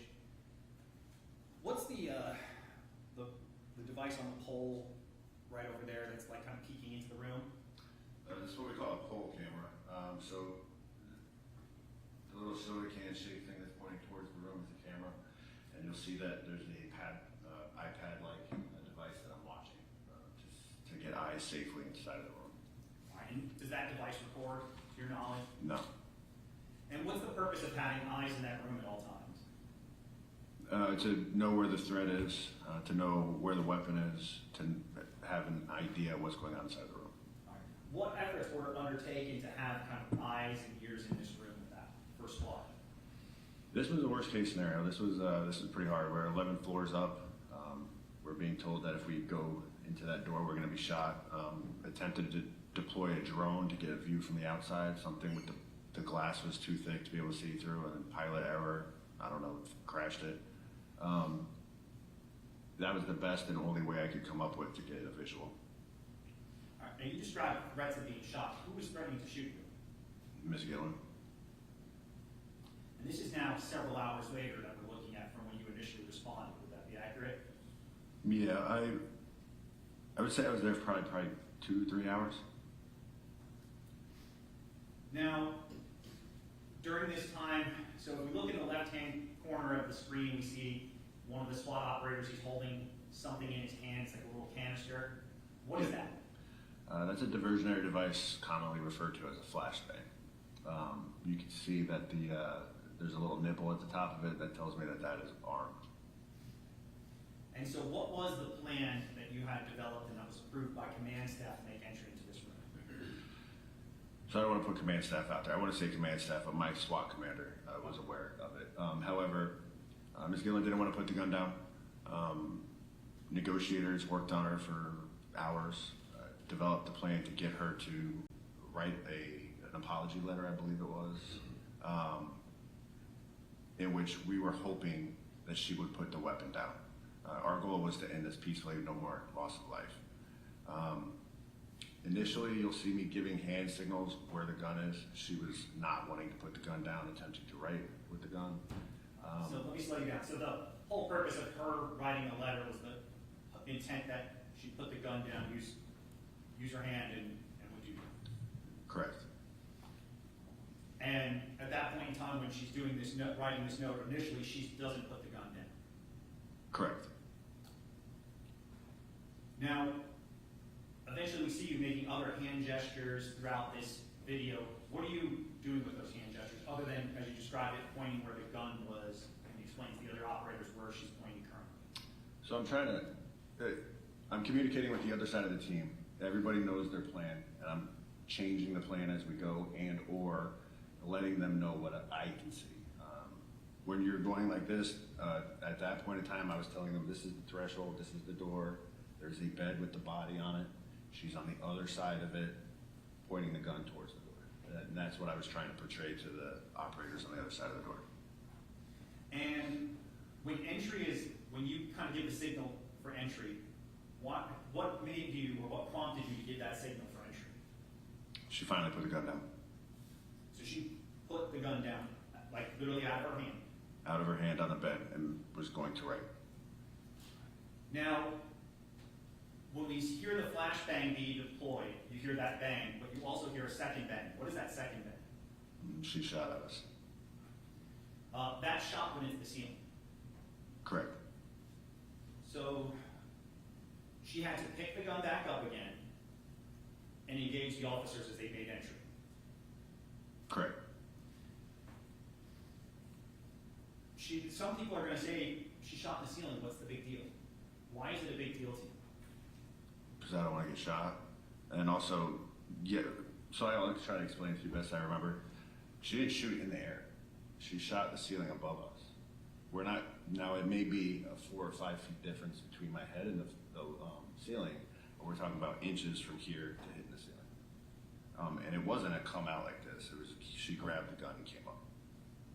So as soon as you guys make entry, she's ready to take an officer's life. So the flashbang deployed, then we went in, then I saw muzzle flash. It wasn't like it was all at once. Okay, so let me slow it down. What you explain to us exactly how the chain of events occurred How it, from the flashback. so the way it was supposed to occur was the flashbang was supposed to go off, the distractionary devices. I might get a little deep here, but there's a thing called the OODA loop. Everybody's going through it. Everybody's observing, orientating themselves to what's going on, making a decision, and then acting on that decision. Whether it's you, Your Honor, looking at me and what I'm saying, me talking to you, somebody that wants to shoot you. It's a constant loop. It's called a OODA loop. The point of the distractionary device is to interrupt that loop and start it back over. So when you don't know a flashbang or the distractionary device is coming and we deploy one, you now have to reorientate, decide, make a decision, and then act. We were trying to take advantage of that OODA loop with that big grenade launcher thing that you saw, which is a grenade launcher. It was loaded to fire non-lethal baton rounds, foam baton, and the point of that was while she was stuck in the OODA loop, we were going to shoot her in the shoulder with the foam baton to keep her off that gun. Try to make entry and get to her before she can grab the gun. And so, flashbang goes, that works. Grenade launcher with the foam round. What happens with that? It fails. When that fails, what happens next in the room? I had the grenade launcher pulled out. I pushed in with lethal force. She was holding the gun, after the rounds fired and everything, kind of like this. Not like this, but like this towards the body. I gave her a bunch of orders to drop the gun. Wasn't complying at first. I ordered that grenade launcher back up, hoping that we remedied the issue. It failed again. Continued to give her orders. She eventually put the gun down. I just still didn't feel 100% sending my guys in and going in to grab her. She's already grabbed the gun once. Called for a taser. Upon taser deployment, tried to take advantage of that period of time, grabbed her. All right. When does the shot get fired? While I was standing in the door, because I saw the flash. So you saw the muzzle flash. Yes. Was the barrel pointed in your direction? Yes. Oh, I can tell you I saw the fire come out of the gun. So. Okay, so you see it, and it's when you guys are making entry, she's trying to shoot the officers that are entering that room. That was my impression. Okay. It wasn't like she's holding the gun, the flashbang goes off, and she's startled by it and just shoots, right? No, this isn't what we would call a sympathetic reaction. This wasn't, I'm holding the trigger, something goes off, and I go like this. This was, the gun was on the bed, flashbang goes off, she grabs the gun, round goes off. Now, when we watched, you called for the less lethal again, which is that grenade launcher, and again, it fails, as you're describing. You and another officer, who's the other officer that stands in the doorway? Officer Eddie Lee. Now, at this point in time, I know you have body armor on and a helmet on, but you've exposed yourself to potentially being shot and killed at this point. You step into that doorway. Yes. Why do you do that? As a team leader, because I'd rather put myself in a position of that seriousness than to have one of my operators get shot. So you put your life before, you put your operators' lives before yours. Yeah. Now, did you eventually, as we saw, made entry and were able to secure her and secure the firearm? We were.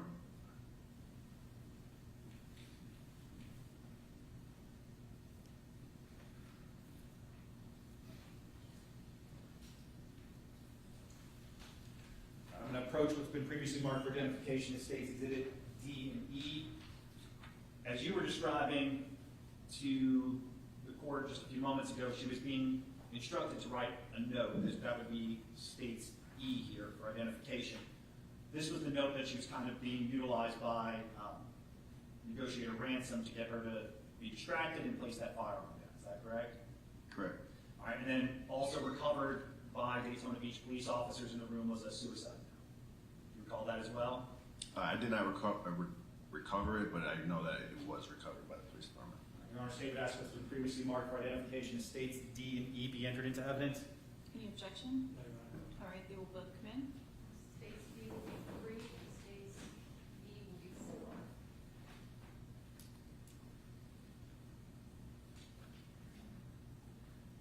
4. Now, when you're standing there in the doorway, you're vulnerable to being shot or killed at that point in time. How come you don't open fire on her, even though she's holding the gun? I know she's got it pointed down, but why do you not shoot?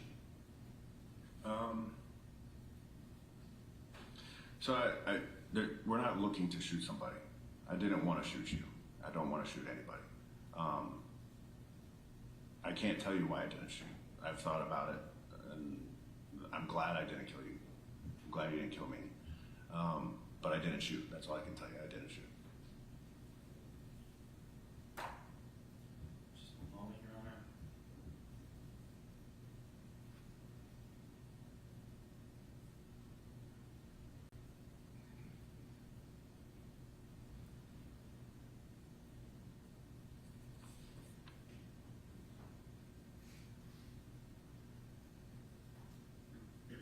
Nothing further.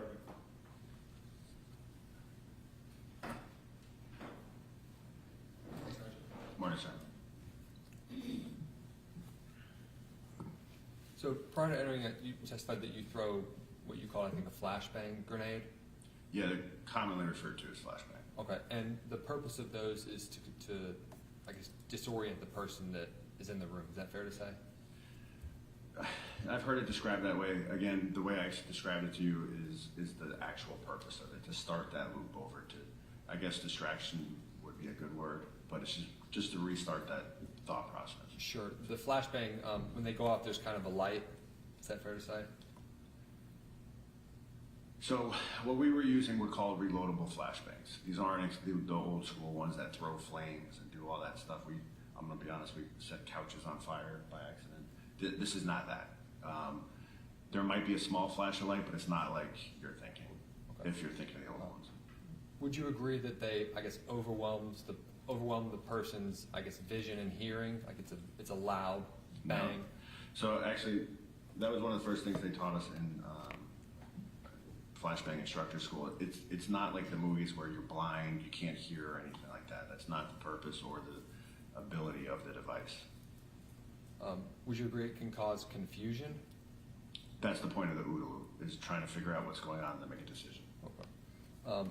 And my understanding is you threw the flashbang, and sometime after that is when the round went off that was fired by Miss Gilland. Yeah, I just want to be completely clear. I had it thrown, I did not throw it. But it was deployed into the room. Correct. Someone on your team or somebody with SWAT. Somebody with SWAT deployed it into the room, and then the round was fired. Okay. And you talked about using foam bullets. So, like, are they like non-lethal rounds? Is that what they're referred to as? Non-lethal rounds. They're I think 30 millimeter.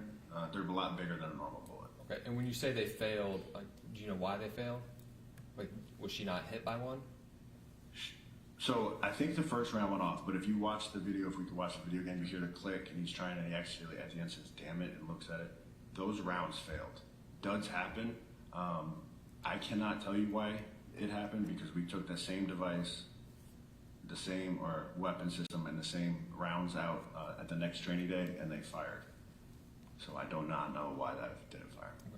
Was the shot by Miss Gilland, was it after the flashbang and after the non-lethal round failed? It was while it was failing, if that makes sense. Okay. It wasn't like that huge time where he's trying to get it to work. It wasn't after that point, it was during that time. Okay.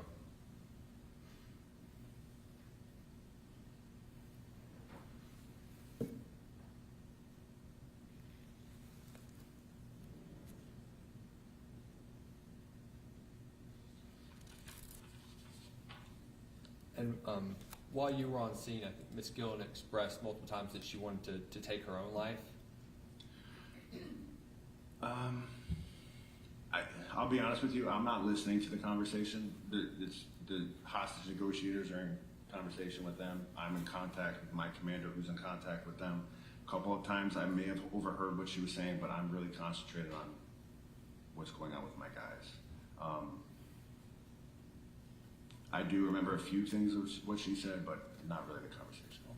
And the round that went off, would you agree, based on the flashbang and the confusion that can create, Miss Gilland could have been trying to take her own life at that point? And No, went absolutely off of the not. ceiling. You wouldn't No, I agree with do that? not agree with that. Okay. Just a moment, Judge. Nothing further. Thank you, Sergeant. Have a good night. Thank you, sir. No redirect, Your Honor. All right, thank you, Sergeant. You can Thank sit you. down. And Your Honor, state has no further witnesses. All right. And Mr. Perry. Judge, we call Dr. Stephen Nelson. He has a conflict, so we need to take him first. He's supposed to be logged on soon, right? He's not currently logged on.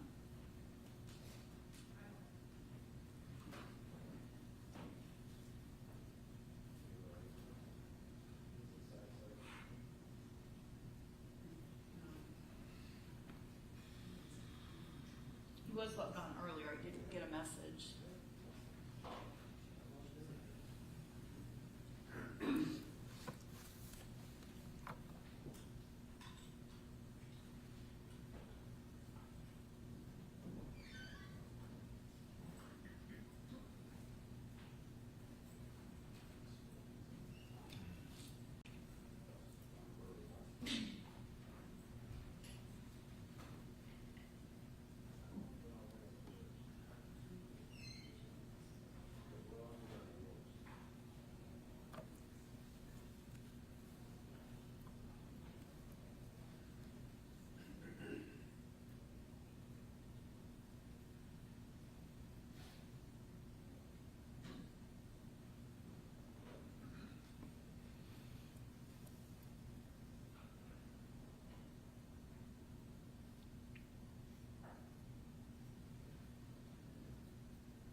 Oh, okay, thank you.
Your Honor, I do have copies of Dr. Nelson and Dr. Danziger's CVs. I don't intend to admit them into evidence as exhibits, but I guess I could provide it to the court just for, I'm going to ask them questions about it if the court would like to review it. Okay. Any objection, Mr. Interlocutor, to be reviewing that? None. Okay. And you can approach with that or hand it to the clerk. I'm familiar with Dr. Danziger. This is Dr. Stephen Nelson, medical examiner. Well, he said he's handed me both. Oh, well, okay. Yeah. I'm familiar with Dr. Dancing. I've known him for years as well, so I'm good.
No, just, He's saying he's logged in, but obviously he's not. can you go up to the top of the green thing and it'll click on that, I think, just to make sure. That is not my meeting ID, so that's the problem. Oh. The courtroom was switched. Oh. That's why. It's still her ID. Yeah, so just exit it and do new meeting, please. I think that's how I'm going in, but No, not join, do new meeting, please.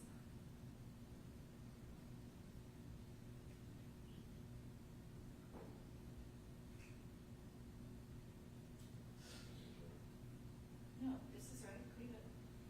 And then, if we just look and see it, just kind of think that, can you play again and see if it says? The meeting ID is not. Yeah.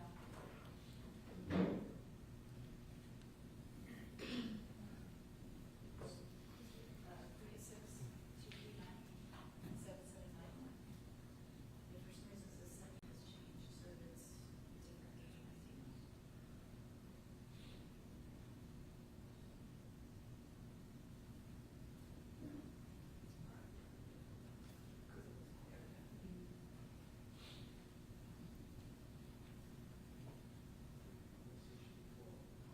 Yeah, this happened before where it changed the meeting ID. There you go. Oh, there he goes. Good.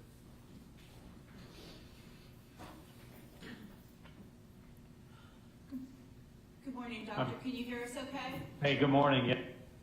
Yeah, I apologize for the technological confusion on our end. Would you raise your right hand, please, so the clerk can swear you in, sir? Do you solemnly Certainly. swear, do you solemnly swear or affirm that the testimony you shall give in this cause will be the truth, the whole truth, and nothing but the truth, so help you God? I do. Thank you. Good morning, Dr. Nelson. Hey, good morning, Mr. Perry. Please state your full name for the record. I'm Dr. Stephen Nelson. And how are you employed? I'm the Chief Medical Examiner, Judicial, Polk, Hardy, and Highlands counties. Please tell the court your educational background. I have to have a D degree in order to do this. I have a medical degree. I have a master's degree in pathology and a bachelor's degree in biology. And what professional licenses do you have? I'm licensed here in Florida as a physician. Okay. Have you testified in criminal cases before? Yes, many times, hundreds of times. In what capacity? Typically as the medical examiner for this circuit, other circuits around the state, federal courts, and outside of the United States in Puerto Rico. And what specific areas has your testimony related to? I'd be in pathology. And what is forensic pathology? Forensic pathology is how medicine interacts with the law. It involves the medical exam, violent, unnatural death. We're charged under Florida law to certify those deaths. Okay. In this particular case, and Ms. Gilland, what records did you review? I reviewed Mr. Gilland's medical records from Select Specialty Hospital from January 1st of 2023 through January 21st of 2023. And given your educational background and your training and experience, do you have an opinion as relates to Mr. Gilland's health condition over those, I guess, 20 or so days of medical records? Yes, he has a number of which he's being treated, including atrial fibrillation. So his health is not in the best of condition for a 77-year-old man. From reviewing those records, did it appear that he had several organs that I guess were failing him as well? Yes. Okay. And did he have obviously difficulty breathing? He had it to assist. I'm sorry, doctor. We lost that testimony. We could not hear that testimony. He had a breathing tube, a tracheostomy tube to assist with his breathing. Okay. And did he have also a difficulty, I guess, eating as well? Yes, because of that tracheostomy tube, he would have had difficulty eating orally through his mouth for the danger of having food aspirate into his lungs. Okay. So it's fair to say that he had difficulty, I guess, eating and also breathing, right? Yes. Could you tell by reviewing the medical records as relates to his level of pain? He has a large sacral decubitus ulcer on his buttocks. That for certain. Okay. So in addition to reviewing the medical records, you also have reviewed photographs as well of injuries to Mr. Gilland, correct?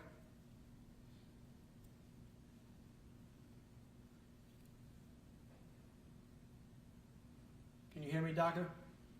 I said yes. Okay. Yes. Now the injuries to, I guess the ulcers to his back, describe that to the court. They're on his buttocks in his midline, just below the level of the sacrum, which is the lower part of the spine bone. And they are discolored. They look green in the photographs, which would suggest to me that they're likely infected. Okay. So the ulcer wounds on Mr. Gilland, they appear to be infected wounds, right? Yes. Okay. And it'd be fair to say those would be very, very painful as well?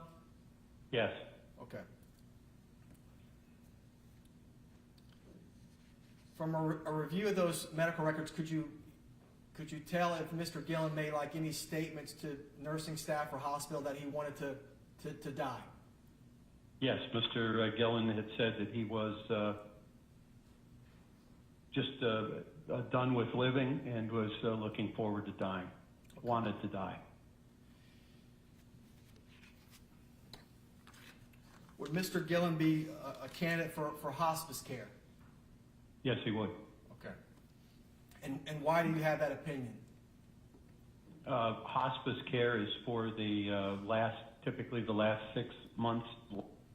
It's a Medicare program that's paid for by to be enrolled in Medicare, and you have to be into a grant as such, but it typically takes care of comfort care measures, not curative type, but of palliative comfort care measures at the end of life. Okay. Given the injuries that you saw on Mr. Gilland's body and obviously the trach, would Miss Gilland be able to care for him in those conditions? This decubitus ulcer, they're very difficult to heal. Headbound, as Mr. Gilland was, and they are difficult to heal because they are pressure sores or pressure ulcers, and it's the weight of Mr. Gilland's body on those sores from heal. as it relates to those ulcers, do you have an opinion as it relates to, were the ulcers getting better or are they getting worse? I would need additional information, but as I say, these are not something that typically heal quickly. That takes a long period of time, and even under the best of nursing care, heal. Just based on where they are, based on the photographs, are. Doctor, do you have an alternate microphone? You've been cutting in and out since you started, and it's getting worse. No, ma'am, I do not have an alternate microphone. Dr. Nelson, do you have, again, any opinion as it relates to Mr. Gilland, his, over those 20 days, was it getting worse or worse for him or better? Oh, it's not getting better. Mr. Gilland is getting worse, and he's certainly not getting better based on the conditions that he's had that probably lasted a lifetime. Thank you so much.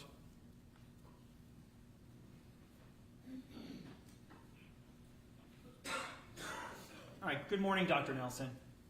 Hey, good morning. You've had an opportunity to review all the medical records, correct? Yes. All right, and so when you reviewed those medical records, when Mr. Gilland was first admitted, he was kind of suffering from delirium, right? Yes. All right, and that affects your ability to rationally think. Yes. And that takes, even with medication, it takes a few days for that to get under control, correct? Yes. All right, so that would explain when you look at the medical records how when he's admitted on the first, he's got delirium, he has suicidal ideations by the 4th and the 5th, but once medical professionals give him the Seroquel and other drugs, by the 6th, he's no longer suicidal.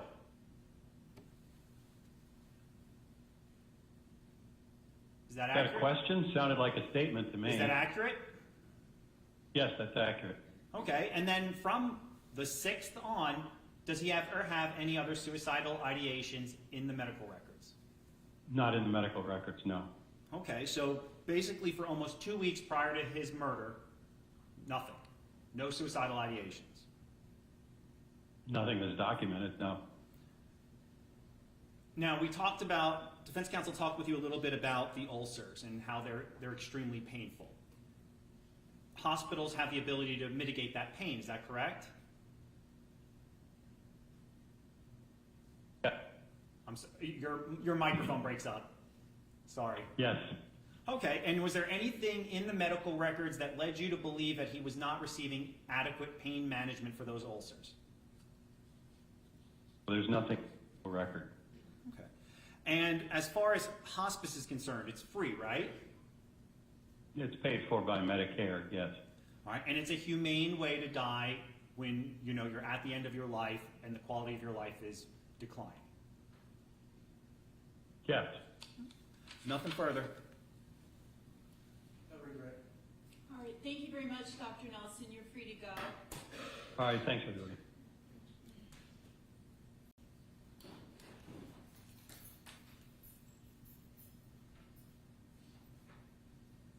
All right, who's your next witness? Dr. Danziger.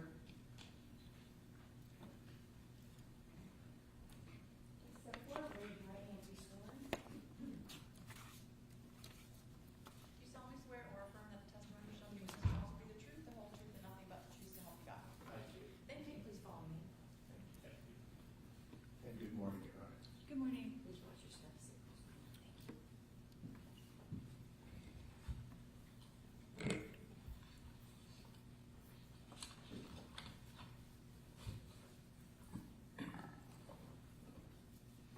You can proceed. Doctor, please state your full name for the record. Jeffrey A. Danziger, D-A-N-Z-I-G-E-R. And how are you employed? I am a psychiatrist. Okay. Can you please tell the court about your educational background? After graduating high school in South Florida, I attended Harvard College, Cambridge, Mass., graduating with my bachelor's degree in biology in 1978. I then came to the University of Miami School of Medicine, and I received my MD in 1982. I then went to Washington University, St. Louis, where I completed my internship internship and residency in psychiatry, completing my residency training in 1986.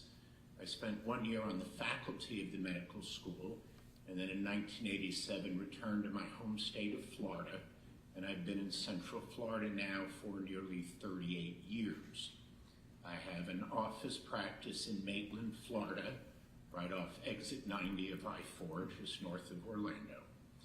I am board certified by the American Board of Psychiatry and Neurology in 4 specialties: psychiatry, addiction psychiatry, forensic psychiatry, and geriatric psychiatry. And while I maintain an office practice in Maitland, a general psych practice, I also practice in the realm of forensic psychiatry. What is forensic psychiatry? Forensic psychiatry, forensic simply refers to interaction with the legal system. So as a forensic psychiatrist, I'm asked to offer opinions to lawyers, judges, juries about people's mental state as it applies to some legal situation.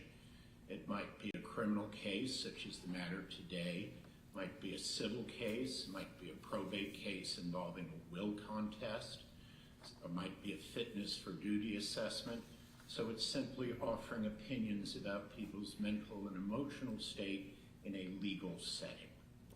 And you testified in criminal cases, civil cases, and also have you testified in federal court as well? I have. I've testified throughout the state of Florida, essentially from Key West to Pensacola, and have also testified and been qualified to do so in federal courts throughout the state. As it relates to Ms. Gilland's case, how were you involved? I was asked to see her by your office shortly after her arrest on these charges. And initially I was asked to evaluate her. It was in early February 2023 regarding her mental state at the time, what psychiatric disorders she suffered from, the risk of violence, and initially it was also with regard to whether she would be safe to be released into the community on bond, which ultimately was granted by the court. And when conducting that evaluation of Ms. Gilland, did you take into account her medical history? I did. Okay. And can you tell the court what is Ms. Gilland's medical history?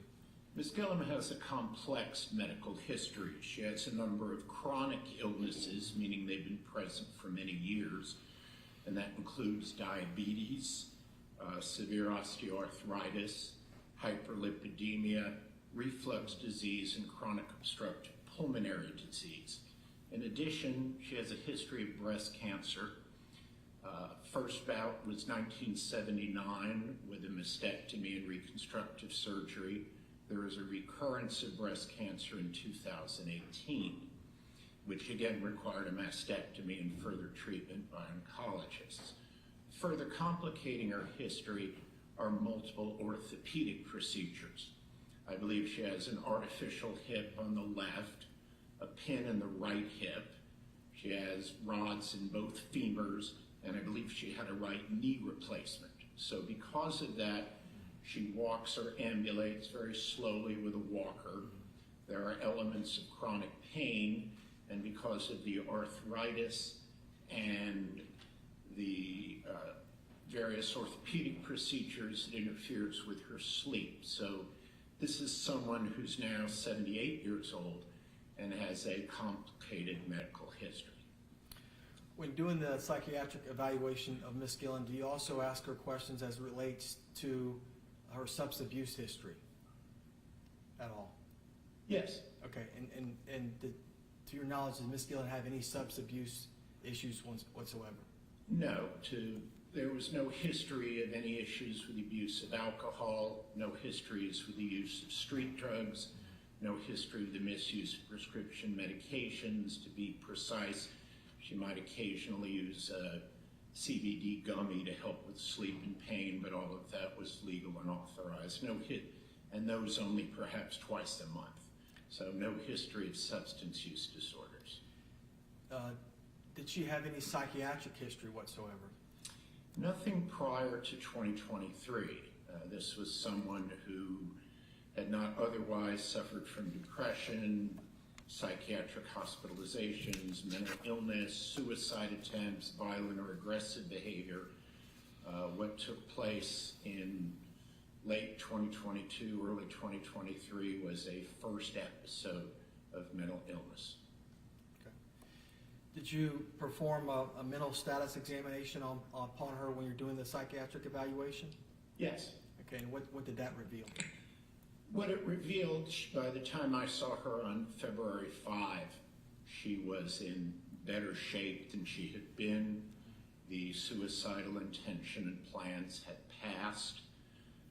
She was generally cooperative and pleasant, about 4 feet 9 inches tall, elderly, ambulating with a walker, moving very slowly, sad but not despondent, cooperative and pleasant, normal speech, motor behavior was normal, her flow of thought was logical, sequential, and coherent, no auditory, visual, or tactile hallucinations, no paranoia or any other delusions, sad, unhappy at her circumstances, grieving the death of her spouse, cognitive, not agitated, irritable, hostile. Her cognitive abilities were intact. One of the things I checked for, she was 76 at the time, were there any signs of dementia or cognitive impairment? Perhaps some very slight difficulties with memory, but essentially she was cognitively intact and not demented. Did you, when doing this evaluation, did you also conduct a risk assessment at the time? I did. And what did that reveal? Essentially what I opined and testified before, I believe it was Judge Foxman, was that this was unlikely to occur again, that in her present mental state, the risk of future violence was low based on demographic factors, her medical condition, her psychiatric state.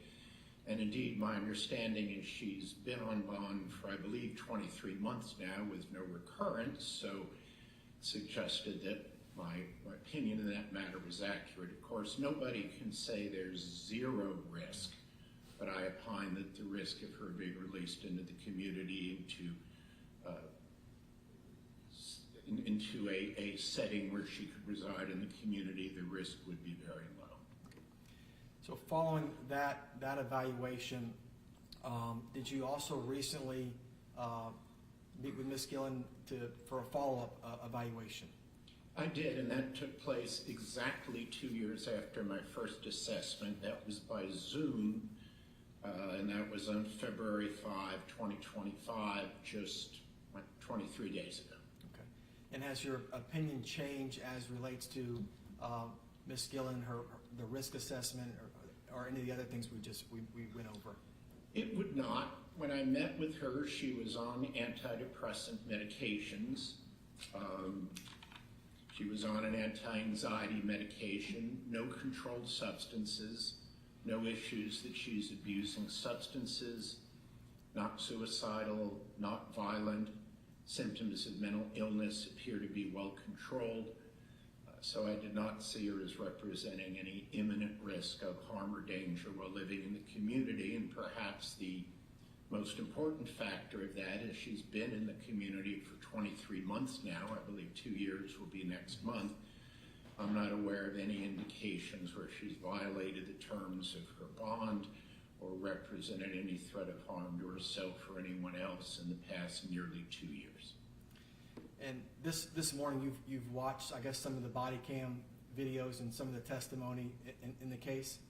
Yes, I've been here since court was in session this morning. Okay. By reviewing the testimony today, and I guess, and also some of the body cams, are there any other potential mitigating factors for Ms. Gilland from your standpoint that could be beneficial to her? First, it's my opinion at her advanced age, with her long list of medical problems, she suffers from a number of medical issues unrelated to substance use. They are complex.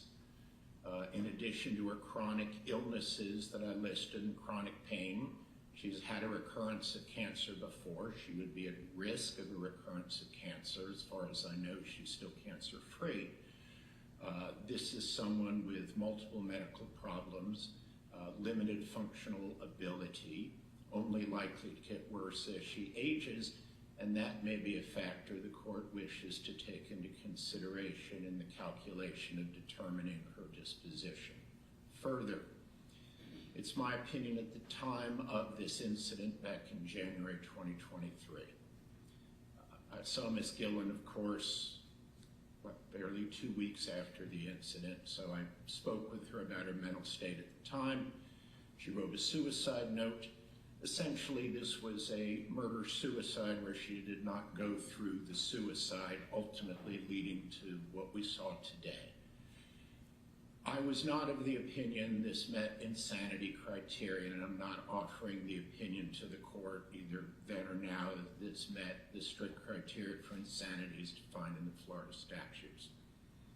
However, it is my opinion that at the time of this incident, Ms. Gilland was significantly psychiatrically ill, suffering from a major depressive disorder of suicidal proportions, triggered by the decline of her husband of 53 years, his suffering, her belief that without him she should die as well, that he was suffering and his life should end. I'm not excusing it, I'm not saying it met criteria for insanity, and I understand the fear and distress her actions caused to others. It's evident from the testimony I heard today and the testimony of law enforcement and the various hospital employees.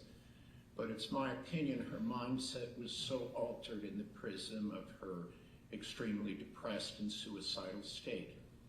Her judgment and reasoning was altered. She justified in her mind, I'm probably going to die anyway and will be better off, both of us. So it's my opinion her ability to appreciate the criminal nature of her conduct on that day was substantially impaired.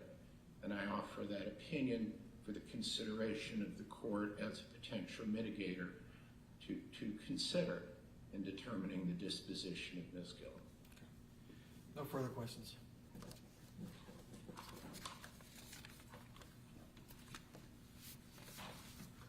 I have a couple questions before Mr. Enriquez asks. Doctor, have you had a chance to look at Ms. Gilland's statement that was attached to the pre-sentence investigation? I've not seen that, though. Okay. Would that be something that would affect your statements here today, your opinions perhaps? It could. I don't know what's in it, so the answer is perhaps, Your Honor. Okay, thank you. You can go ahead, Mr. Enriquez. And good afternoon, Mr. Intellicchio. It's now past 12. Thank you.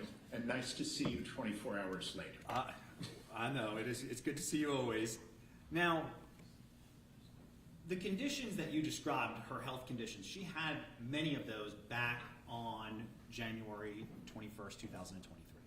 Yes, by the definition of chronic means these are long-lasting, and yes, those were present back then and continue to be present. All right, so even with those medical conditions, she was able to retrieve a gun, buy ammunition that morning, go to the hospital, kill her husband, threaten hospital employees, and fire a round at the cops. I mean, just because she's older and has these medical conditions doesn't mean she's harmless. Wouldn't you agree? That's correct, and I'm not opining as to harmless. I'm opining as to future risk. Now, you'd agree, and I think you've already stated that her actions that day did cause harm to the others, as you've heard from the nurse and from other employees at the hospital, that how it's impacted them. I have no doubt of that. And just because of her age and her health conditions, you would agree she doesn't get to get a free pass. She still deserves to be punished for her crimes. And of course, that's an issue for the judge to determine. I know we're here today on the sentencing, and her disposition will be determined. I'm not, certainly, and I wanted to say that on direct, I'm not opining as to insanity or any sort of pass. We're here to sentencing. There will be some disposition which Your Honor will calculate and decide. And as you described it, because she's medicated now, she's no longer suicidal. She's not suicidal now. As of when I met with her on 23 days ago, I did not see a risk of suicide or the need for any such intervention. All right. And that's due to the medication that she was taking? Depressive episodes are not always long-lasting. Sometimes they remit spontaneously, but it's a wise idea, in my opinion, that she is on appropriate antidepressant medication. I think that's a wise strategy by her treating physician. And same goes for Mr. Gilland, though, right? He came into that hospital. I don't know if you're aware of this. Did you review any of the medical records as it relates to Mr. Gilland or have any understanding of that? I've not been supplied with the medical records, but I certainly heard the testimony today that he had a number of severe medical problems in the discussions of hospice, meaning his condition was likely terminal, and that there were references to suicidality. I don't know if there was ever any psychiatric or psychological assessment of him during his 20-odd days in the hospital, but I heard the testimony that there were references to wanting to die, and then later references that may have remitted. Okay. And so, like Seroquel, that's a typical narcotic that's given, or not narcotic, but a drug that's given for mental health reasons? It is. It's actually an antipsychotic medication used in the treatment of schizophrenia and also used as a mood stabilizer in bipolar disorder. However, if someone is in a delirious state and agitated, delirium meaning their ability to attend and focus is compromised, they may hallucinate, be disoriented, agitated. Seroquel can be used as a short-term measure to help control the agitation while the cause of the delirium is identified. And so, as you've heard some of the testimony here today, Mr. Gilland shows up at the hospital into that select care ward, and he's got that condition. He's suffering from delirium. They get it under control, and his suicidal ideations disappear. Whether it disappeared or not, I don't know. I'll simply agree with Dr. Nelson. There was no further documentation. What I don't know, if there was ever an assessment, as often occurs when someone references suicide by a psychiatrist or psychologist with privileges at that facility. I don't know if that did or did not occur. All right. But if the medical records did demonstrate that nursing or staffing there kept checking in on him, looked into that suicidal ideations, and there were none, would that demonstrate that he didn't have any suicidal ideations? Well, of course, the record would speak for itself. If he was denying it, he was denying it. All right, so then someone who wasn't suicidal on January 21st was then, I guess, ultimately murdered then by his wife? Because there's no question that physically Ms. Gilland shot her husband. I'm not disputing that. Whether it meets the legal definition of murder versus manslaughter, I'll defer to the court and the attorneys. Okay, but understanding there was no evidence, or at least anything demonstrable, that on January 21st he wanted to die. I'm not aware of anything in the record. I'll agree with you. All right, thank you. No further questions. All right, thank you, doctor. You can step down. Thank you. May I be excused, Your Honor? Yes, have a good day, sir.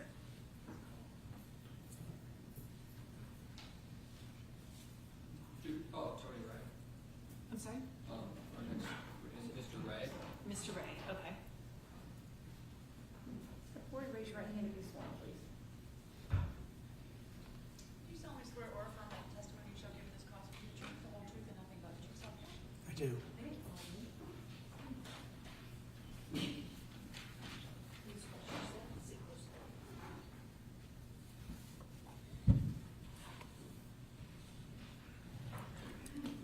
Good afternoon. Can you just state your name and spell it for the record, please? My name is Tony Ray, Tonyray. Okay. And Mr. Ray, what do you do for work? I'm retired. Okay. Prior to retiring, what did you do for work? I was a building contractor in Brevard County. Okay. And what do you do currently? Currently, my wife and I are founders of an organization called Florida End of Life Options. Okay. And when did you guys found that organization? We founded that in 2021. Okay. And why did you decide to found that organization? My wife and I have always been, we have a very large extended family, and we've always been the people that help take care of our family that's dying, people that have need for care, and most of the family members have had a good passing using the abilities of hospice, but there are two individuals in our family that really had very bad deaths, very prolonged, painful deaths, and after each of those events, the question kept coming back to me, what good did it do for all of this suffering? What good for society what did it do? You know? You mentioned Florida end of life options. So, I mean, what is that? We're a nonprofit grassroots movement that educates and advocates for increased knowledge for Floridians about all end of life options, and in particularly medical aid in dying. Okay. And I guess the purpose of the organization is to promote and educate. What else? It is to promote, to give everyone all of the correct information about things from hospice, palliative care, palliative sedation, VSED, and what's not legal in Florida, medical aid in dying. Okay. And so in Florida right now, there's currently not an option like that, correct? No, there's not. Okay. What's the status? Is there legislation regarding that? We are having efforts to get legislation passed. There was a bill filed in 2020, right at the beginning of the COVID epidemic, and that bill never got a companion in the Senate. In 3 years that we've been advocating for legislation, we've had a bill filed each year, and the very first year we got a bill filed, we had a House sponsor, and it was this event that this trial is based on that brought the attention of legislators of the need for another end-of-life option, and that would be medical aid dying, and we secured a Senate sponsor right at the deadline. We have bills filed this year in both houses. The Senate version was filed today. Can you tell the court like a brief summary of what is the bill? Basically, it's the Florida End-of-Life Options Act, and it allows someone that is has qualified through the strict requirements that they are terminal to be able to request from their physician a medication that they can choose to take at a time and place of their choosing to hasten their death. Okay. And are there other states with this option? There currently are 10 states plus Washington, D.C. that have medical aid dying laws, and there are currently 13 states that have legislation in progress. Okay. Is the bill here, is it modeled after some of these other states? Oregon was the original state to pass a medical aid in dying law. It was in 1997, and it was the Oregon Death with Dignity Act. And all of the other bills or laws in the 10 states and D.C. are modeled after Oregon. Okay. And can you tell the court briefly if the bill was passed, what is the process for somebody to obtain end-of-life treatment or medication? Basically what happens, you have to meet 4 major requirements to qualify for medical aid dying. You have to be an adult over the age of 18, and in our case you'd also have to be a resident of the state of Florida. You have to be diagnosed by 2 independent physicians of having a terminal illness with a projected prognosis of less than 6 months to live, and you have to be judged by both physicians to be mentally capable of making your own health care decisions, and you also have to be able to self-administer the medication. Okay. So if legislation like this had been in place at the time of this, it could have impacted Ms. Gilland's options? Or I think if Florida had a law, it would give the Gillands and a lot of people that are facing long, protracted illnesses another choice. Gives them having the ability to control your death is very important to people at the end of life. And having the ability to choose to having an additional choice at the end of life is very important. Okay. And it's something obviously that could have prevented, potential incident like this if it was in place. Yeah, I mean, it's hard to say under that situation, but I do know, based on studies from other states, that individuals that are elderly and have a terminal illness are generally twice as likely to take their own life. Having a medical aid in dying law gives them another option, one that allows them to take the medication, fall asleep in 2 to 3 minutes, and the average is they pass away peacefully in their sleep in 1 to 2 hours. Okay. I don't have anything further for you. Thank you, Mr. Ray. They've answered questions.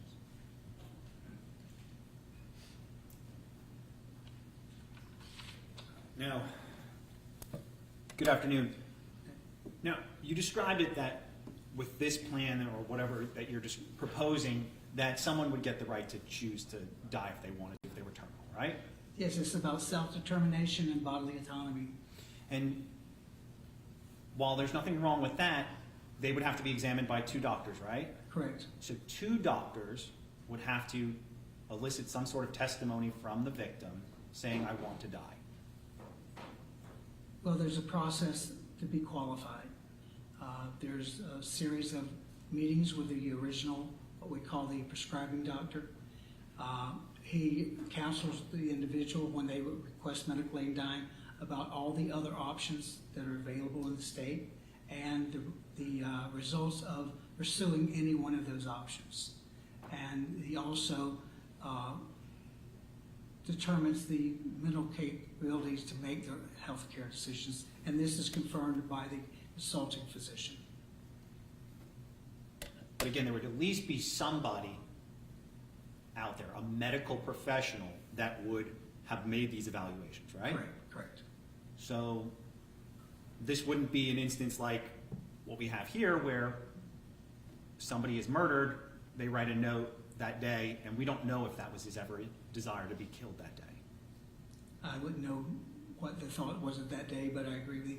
The issue is having the availability is what we're advocating for. Okay. And you would not advocate, though, for taking a hostage a hospital, right? No. And you wouldn't advocate for, there was 34 rooms, so 33 other loved ones and families being unable to visit their loved ones in those conditions, right? No. Nothing further. Okay, thank you, sir. You may step down. Let's talk about timing because we're a little bit past noon now. How many additional witnesses does the defense have? 1 runner. Okay, and is that the defendant? Yes. Okay, and how long do you anticipate that'll be? 10 minutes. Okay, and then for closing arguments, what's the state thinking? It would not be long. I don't think it's a lengthy closing argument on this. Okay. A lot of my arguments are contained within my sentencing memorandum, so I don't want to just regurgitate what I previously told the court. Okay, why don't we just do then maybe a 5 or 10 minute break, 10 minutes, we'll be in recess for 10 minutes and come back and finish up. All right, we have recess.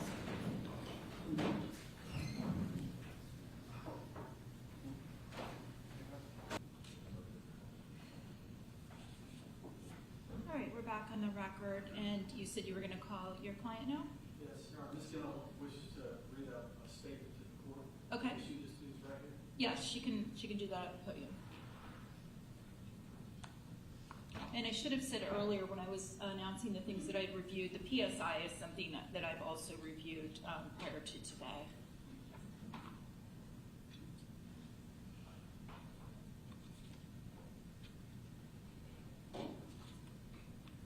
Your Honor, I know she's about to read a statement, but that doesn't, prevent me from cross-examination. If she's going to make a statement, I'm going to have the right to cross her. Okay, any objection? Cross should be limited to as it relates to what's contained in her written statement, Your Honor. I agree. Just like any other cross-exam would be limited to the subject of the testimony.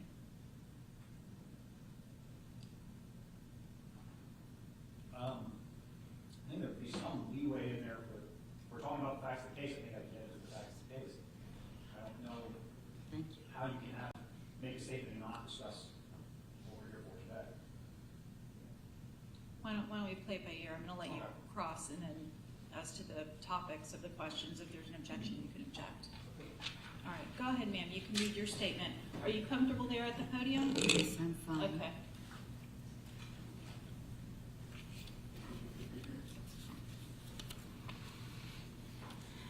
Your Honor, for 2 years, I've been preparing myself mentally and emotionally to spend the rest of my life in prison.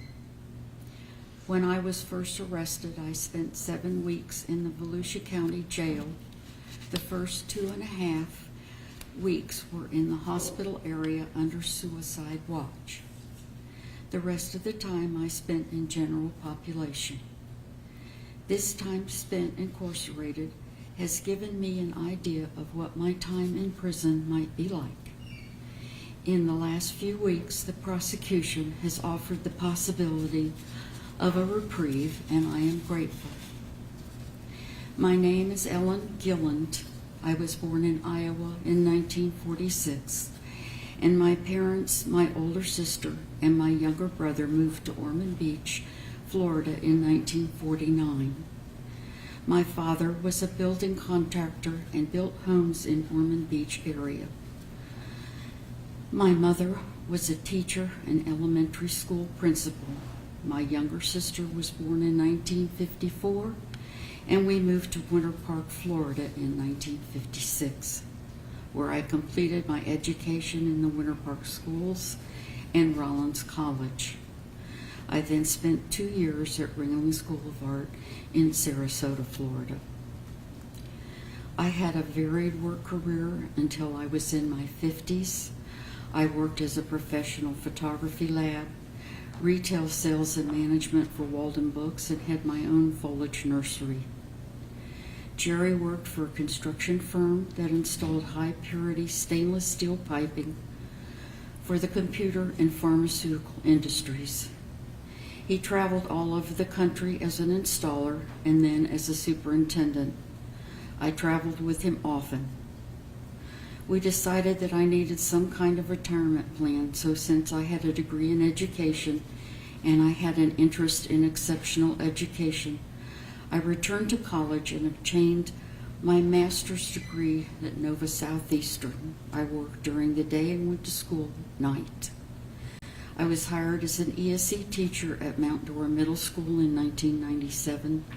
I also worked at DeLand Middle School and Mount Dora High School and retired in 2013. I met Jerry Gilland in the 8th grade, and we were friends all through middle and high school. We started dating after we accidentally bumped into each other at Christmas 1964 in the old Winter Park Mall. We dated intermittently and then seriously before Jerry went to Vietnam in 1967. He was a clerk typist and was assigned to a joint Air Force and Army command office. He was the go-to guy when the colonel and the major needed anything, so he was able to get to know many of the military and civilian people on the base. My brother, Gene, was in Vietnam at the same time Jerry was there. He was a Ranger and was wounded at about the time he was to have rotated back to the U.S. Due to some lost paperwork, he was passed over and wrote to my mother that he would not make it home. My mother contacted me, and since Jerry was able to call me at times, I relayed the news to him. He was able to get permission to walk Gene's orders through the command, and Gene was able to go home. My brother always said that Jerry saved his life in Vietnam. My husband was a remarkable man. He was kind, generous, funny, and loving. We supported each other through wonderful and sometimes not so wonderful times. He loved to cook and bake and had a woodworking shop where he made a beautiful porch swing for us and made and sold wooden boxes. We were married in 1969 when he returned from Vietnam. We were married for 53 years, and I miss him and will continue to miss him for the rest of my life. We did not have children since I had cancer at an early age, which returned late in life. I was diagnosed with the BRCA1 gene mutation, so I had a hysterectomy. My grandmother and my father had osteoporosis, which I inherited. I injured my spine when I was about 5 years old and continued to break bones periodically throughout my life. I have had a dozen hospital stays with broken bones. I have a replaced left hip, replaced right knee, metal rods in both my femurs, and a pin in my right hip. My left knee is bone on bone and very painful. I am able to walk without my walker, but use it most of the time when I have some distance to walk or I'm going someplace unfamiliar. I also use it to keep from tripping over things like an uneven sidewalk. I have type 2 diabetes, high cholesterol, acid reflux, sleep apnea, COPD, and Sjogren's syndrome. Since the hurricanes of 2022, in which our house flooded, I have had anxiety and panic attacks. I have hearing loss in both ears and wear hearing aids. I contracted COVID this past August and have repercussions of increased shortness of breath, exhaustion, and recurring dry cough. As an adult, I was diagnosed with an auditory processing deficit and dyscalculia. I have always known that my learning style was very different than other students. When I was in school, students with disabilities were not recognized. Fortunately, I realized on my own early that I had to take copious notes of lectures, read the chapters, and pay attention to learn. The diagnosis answered many of my questions about myself. I have lived in Central Florida all my life. Jerry and I bought our first home in Orlando shortly after we were married and lived there for 20 years. We then moved to Lake County and built a home where we lived for 30 years. When upkeep of the property became a real burden, we moved to Orlando Lutheran Towers in downtown Orlando. My older sister lived there, and it sounded like a wonderful opportunity. Shortly after we moved in, COVID hit, and my sister was diagnosed with cancer shortly after that. Jerry and I helped care for Lynn until she passed away. We decided that we didn't like apartment living and decided to move to New Smyrna, where Jerry's only remaining brother lived, and I had no remaining close relatives besides my nieces. My younger sister passed away of ovarian cancer many years ago, and my brother of complications from Agent Orange. Jerry and I rented a house on the beach side in New Smyrna and lived there a month before the first hurricane flooded our house. We lost a lot of our furniture, my portfolio, my power chair, and most of our important papers. We moved into temporary housing and then found another rental near Jerry's brother, Sam. We were there a couple of months when Jerry became seriously ill and entered Advent Hospital Intensive Care Unit in New Smyrna on December 15th, 2022. He subsequently was transferred to Advent Hospital Rehabilitation Unit in Ormond Beach on January 1st, 2023. Jerry had always been relatively healthy until after he retired. He gained a lot of weight and developed type 2 diabetes and AFib. He had a hernia operation during which the doctors discovered an aortic aneurysm. He had surgery to repair that, but also had another smaller aneurysm closer to his heart. At that time, he had a bad reaction to the pain medication they gave him. At the rehabilitation hospital, I informed them to be very careful of what they gave him, and I never said that he could not have pain medication. I watched my mother, brother, and both sisters die of painful and debilitating diseases. I thought I was ready for anything, but not the painful and debilitating death of the person I loved more than anything in my life. Jerry's brother Sam visited almost every day for the 7 weeks we were in the hospital, but Sam was in his 80s and his wife was ill and passed away shortly after. Since I had no children and no friends in New Smyrna, and we hadn't even been able to find a doctor, I was very much alone. Sorry to say, I was bordering on the hysterical, and it was difficult to communicate appropriately when doctors and nurses ignored me or were outwardly hostile. Both Jerry and I were optimistic when he was transferred.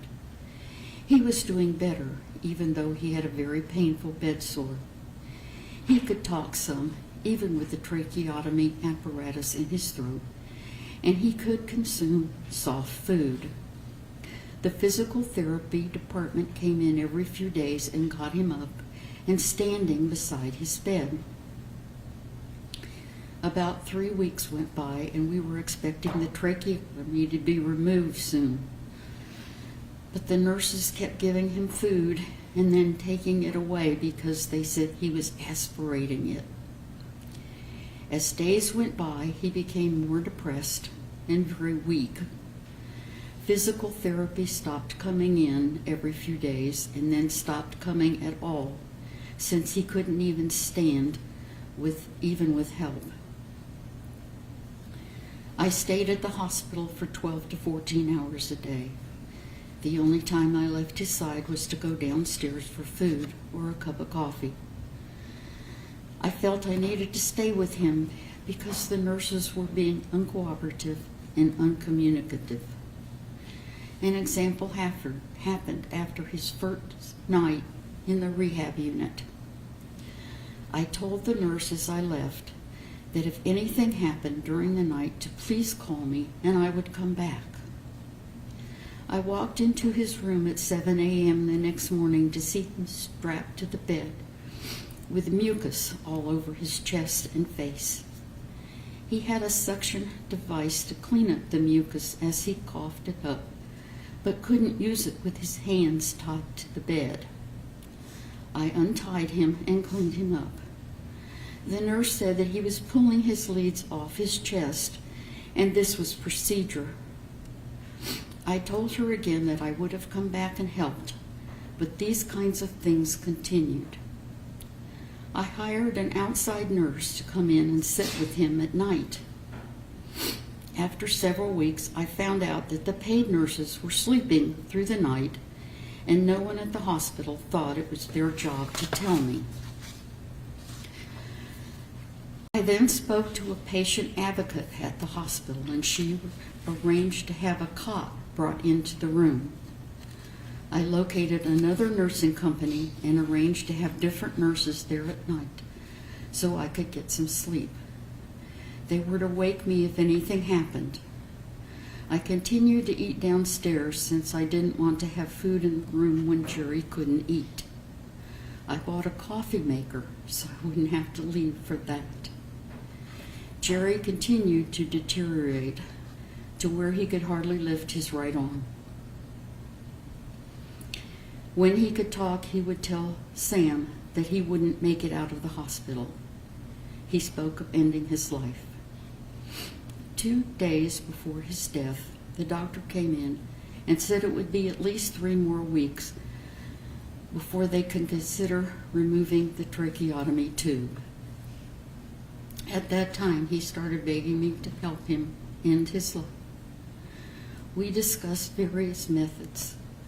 The gun he owned seemed to be the only way that we could successfully achieve his wishes.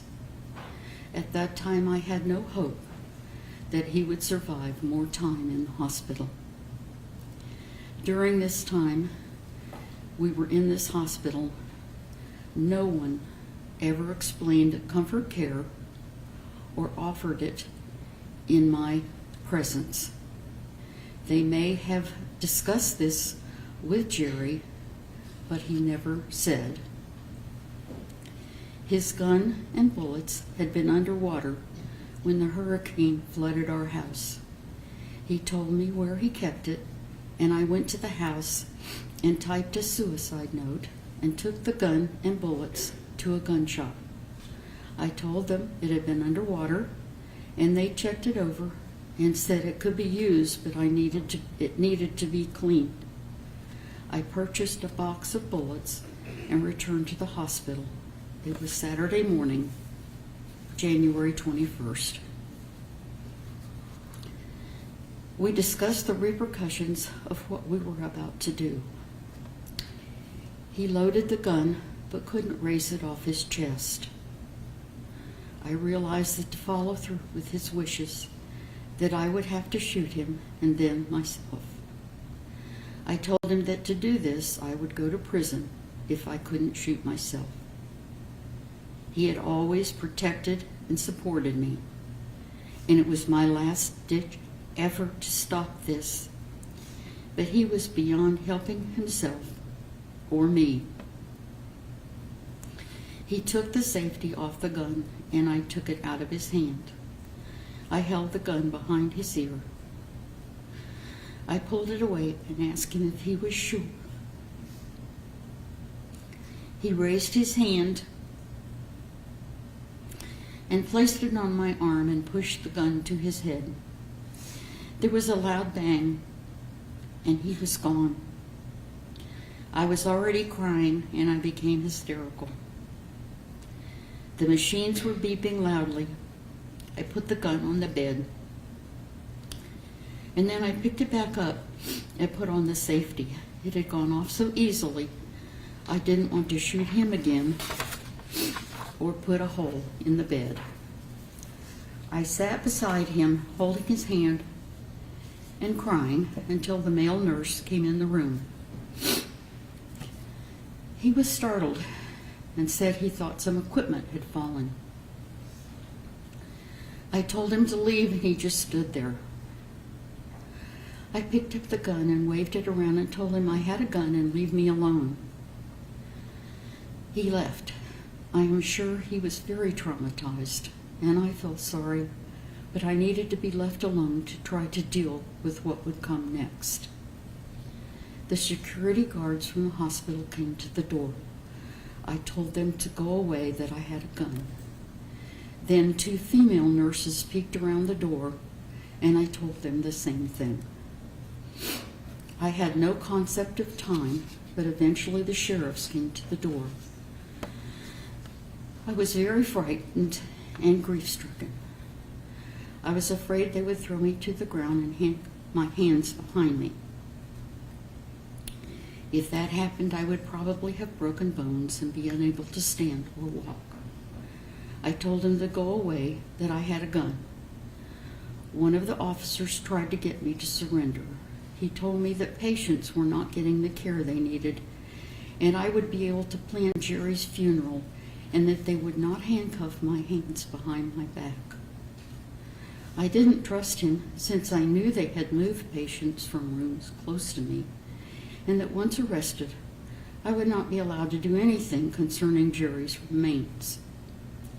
I told him that if patients were not getting the care they needed, that I was really sorry, since Jerry didn't get the care he needed. I was really sorry. I was devastated, and I was frightened. Eventually, I realized that my only option was to shoot myself. I took the safety off the gun and put it to my head. I wasn't thinking clearly and realized that I would fall off the chair onto the floor. I went to move the chair closer to the bed, but it was very heavy. I had the gun in my hand and thought it might go off while I was moving the chair. I laid it on the bed and scooted the chair closer to the bed. I reached for the gun, and that is when the flashbang went off and the officers entered the room. I don't remember specifically, but the gun must have gone off when I reached for it. The officers were yelling and swearing, and there was a lot of confusion and noise. They moved the bed away from me. I had dropped the gun on the bed and raised my hands. A female officer came in and swabbed my hands and face. Another officer came in and said he was sorry he'd shot me. It had missed and was on the floor behind me. Several officers came in and stood in the room. One of them said that I should know that he had young children. I was so confused and frightened that I didn't understand why he was telling me this. I think they handcuffed me to the chair, but I can't remember that clearly. Eventually, they got me up and I asked for my walker. They put me in a wheelchair and took me out. This has been the most frightening, debilitating, and humiliating thing that has ever happened to me. I am devastated that Jerry's illness, and especially my inability to deal with the events, led to the traumatizing of patients, staff, and officers. Thank you, Ms. Gilland. Mr. Interlicchio, did you have questions to follow up on? Yes, Your Honor. She needs to be sworn in now. Okay. Please raise your right hand to be sworn in, ma'am.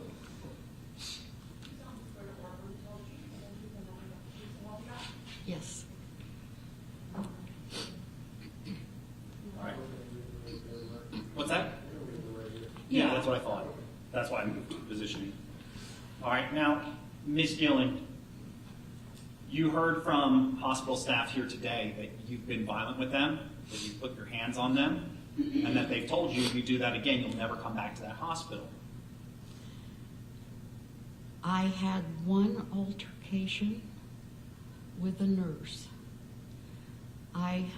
The reason I never put my hands on her, I had gone either to have lunch or get a cup of coffee, I don't remember. I walked into the room and she said, "Mr. Gilland has some pain," so I gave him some Tylenol. And I lost it because I had been, it seemed like every time I left the room, they would come in and do something, and then they would tell me about it. Or Jerry would say they were in and they did this or that. One time I walked in and they had put some new things on his trach, and he had mistakenly pulled the cap off and put it on his nose. And I walked in and I said, "No, honey, this goes on your trach," and I put it back. And it just seemed like things like this happened constantly, that I had no say in anything, that they weren't responding to me, and he was just getting worse. He was there for 20 days, right? 20 days he was at this select care? Yes, 2021. And as you described it, you didn't like how they were treating your husband, you didn't like the care, the treatment. Did you look to move him to another location?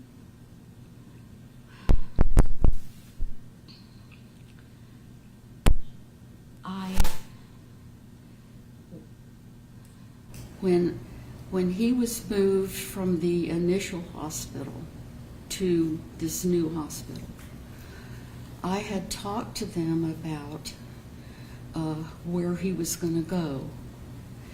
And I was thinking about having him move to Orlando, where there were bigger hospitals.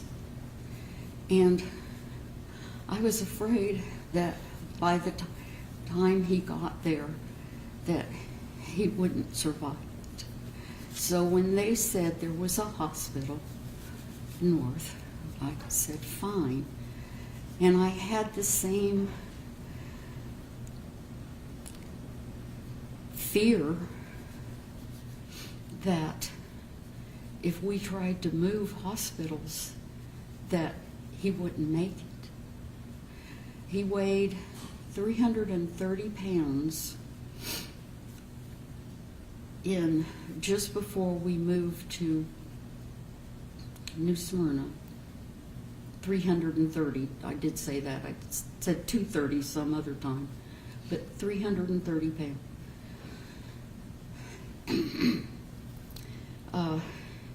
He had lost about 40 pounds before he went in the hospital, as we had been trying to diet because of his health. I'm sorry, I've lost the train. I get it. If someone like you described, you're there 24 hours, basically almost 24 hours a day, you try to kind of stay at the hospital constantly, right? To monitor his care and be by his side. I'm sorry, I'm losing you. I mean, you were trying to stay right by him and monitor his care, right? Yes. And you felt if you left the room, they would do something wrong, correct? Well, they would just do something and then either not tell me or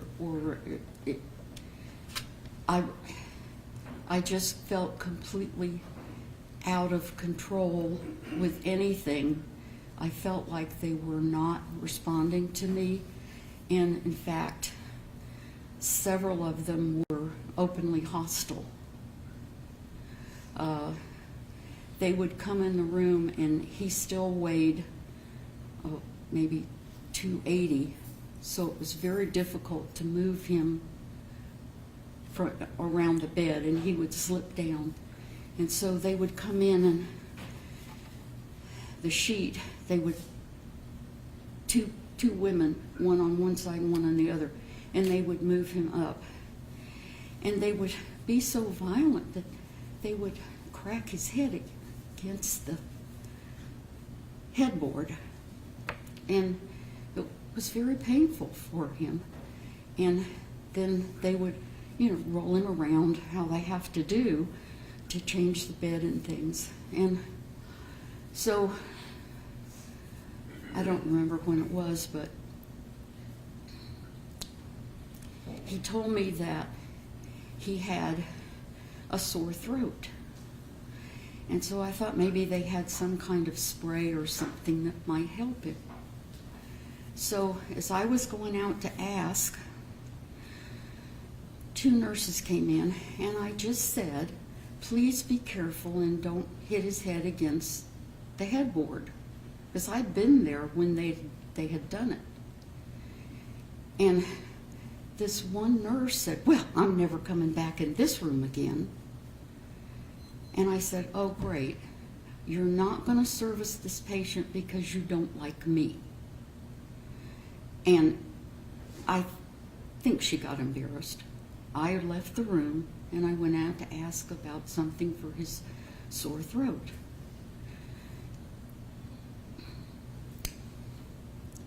And the nurse there at the station, I said, he has a sore throat. Is there something I can give him? And she said, oh, now you want pain medication. I said, no. I said, he has a sore throat. All I'm asking is if you have something to help him. And she said, well, it'll be Monday. This was the day before, I guess, because it was Friday. And she said it'll be Monday before we can have anything. I know that at times I have a lot of difficulty communicating things.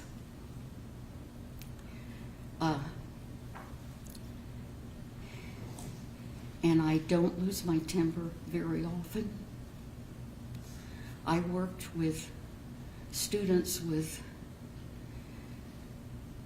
learning disabilities and behavioral disabilities for 15 years. You can't do that and lose your temper. I was trying to do the best I could with very limited knowledge of what was going on about him. When we first put him in the hospital, Let me just stop you. I think you're getting kind of far from my question. You described now, as I've asked you, you're describing numerous instances of like basically the staff mistreating you and your husband, being rough, being, yes, not giving him the treatment and the care, and yet through all of this, you never looked for another location to place him, right? I never asked to be moved because I didn't think it was in the... I thought putting him in an ambulance and moving him someplace else.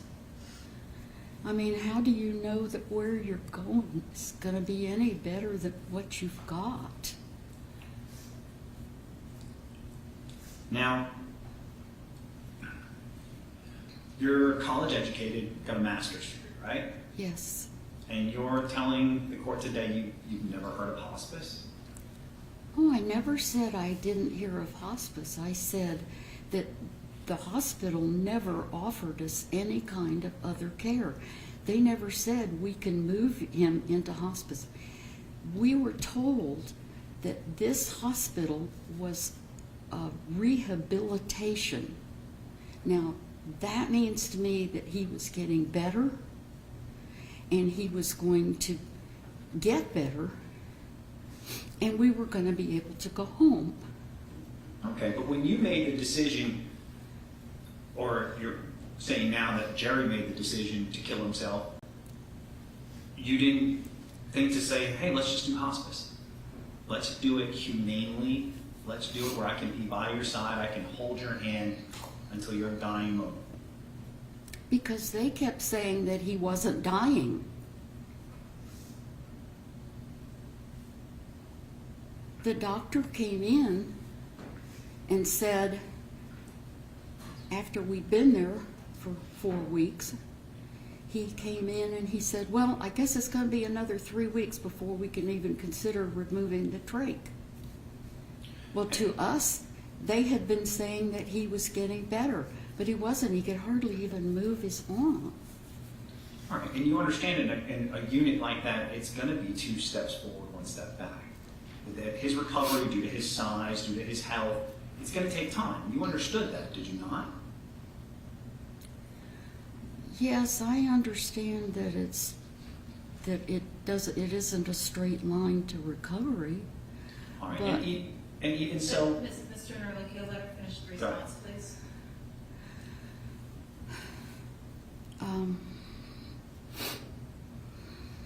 If you were finished, that's fine too. I thought there was more that you were saying.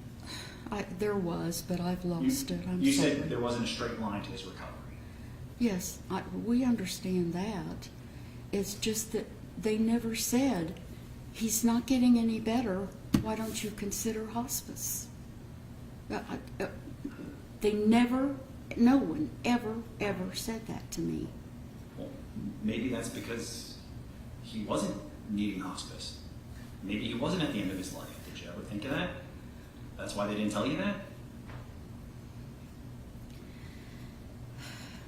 I think you had to be there. I don't think you can stand there and say to me that maybe or maybe not. I was not functioning correctly. I've already said that I didn't respond to people as well as I should have. That's the only thing I can think of. And so, My hope was for him to get better. But when they quit coming in and even trying to get him out of bed to stand him on his legs, and he couldn't lift his right hand. He was always a very strong man. So there was the first swallow study, which is that kind of I'm sorry. There's that first swallow study, right, that was done with your husband, where they were First. trying to let him eat food Yes. and everything else. And he didn't do well. He started to aspirate. He had problems. Yes. And so the hospital explained to you, hey, it's going to be a little bit and we'll do it again. Correct? Yes. But then on the 20th, you were, the day before he was killed, you were pushing the hospital to do it again right then and there on the spot. No. You don't recall that? No. So the medical records are wrong, where the medical records that I showed earlier today that said you were basically going around and complaining to everybody that you wanted it done and it wasn't getting done. What wasn't getting done? Another swallow study. No, I don't. First of all, they didn't ever explain anything to me. The doctor came in and said it's going to be another 3 weeks. Well, another 3 weeks, I don't understand why I would have been demanding that they do another one. I could see where he was aspirating. The tube was clear. You could see the jello. You could see the color. And so on the 21st, you went home and typed up a suicide letter, right? Yes.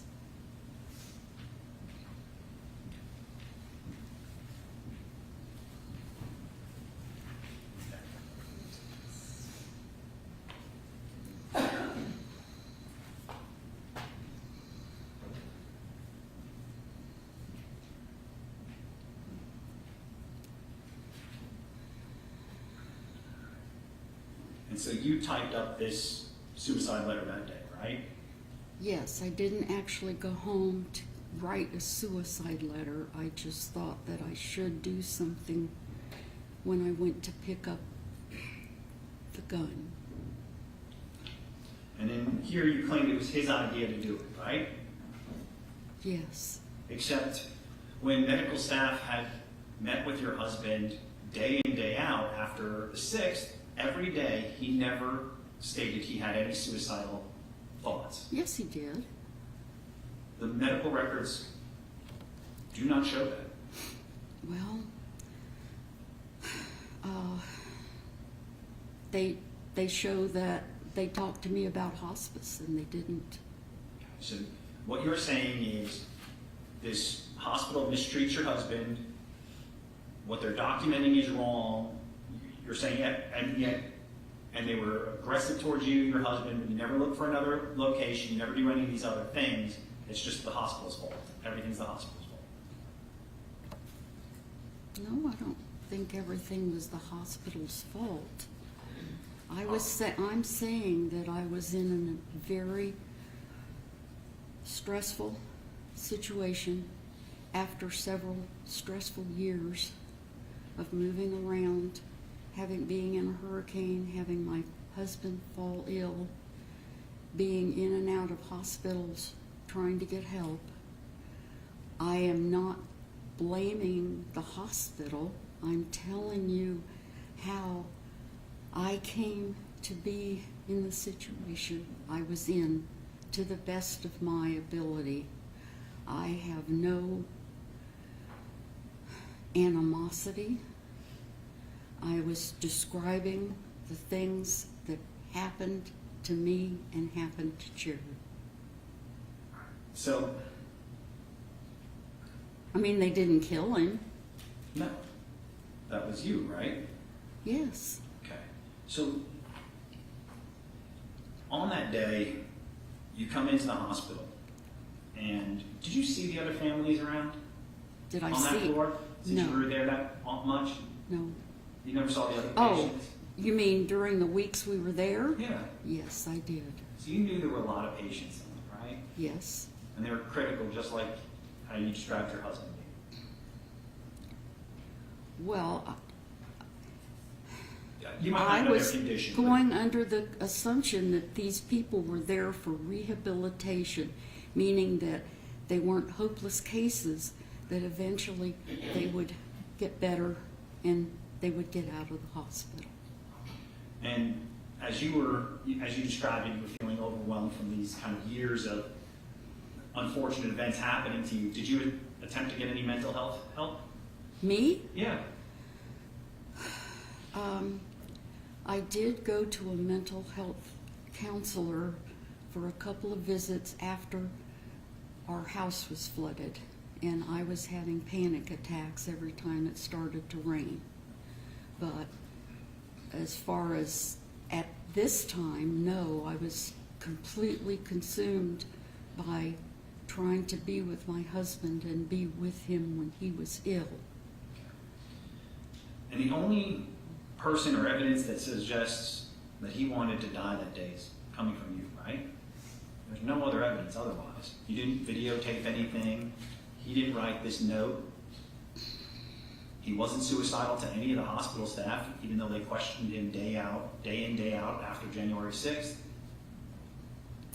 I have no evidence. I know that his brother, Sam, realized that he was suicidal. Sam was there at least 3 days a week, if not more, in both hospitals. But Sam has passed away since then, so no. All right, so you decide on the 21st that you're going to essentially take a hospital hostage. That, You're going to take a hospital hostage. well, I didn't think of it in that way, no. You didn't. You're not naive. You're not a child. You're college educated, got a master's degree. You didn't think taking a firearm into the hospital and killing your husband was going to cause the hospital to be locked down? That, no, it didn't. That, I didn't proceed with it within the, I didn't think through with it to that degree, no. So you kill your husband, you point the gun at the nurse, Hector Ponte, right? And you saw him terrified, right? Well, yes, he was frightened. He was, right? Yes. And he was in that room for a couple of minutes, just frozen in terror. Yeah, he was standing there. But I wasn't thinking about that. I was thinking about my husband and the fact that I just wanted to be left alone with him. He's dead. You killed him. You're standing there. You're holding a gun to a frightened man for minutes. And nothing is going through your head thinking, what am I doing to this poor man?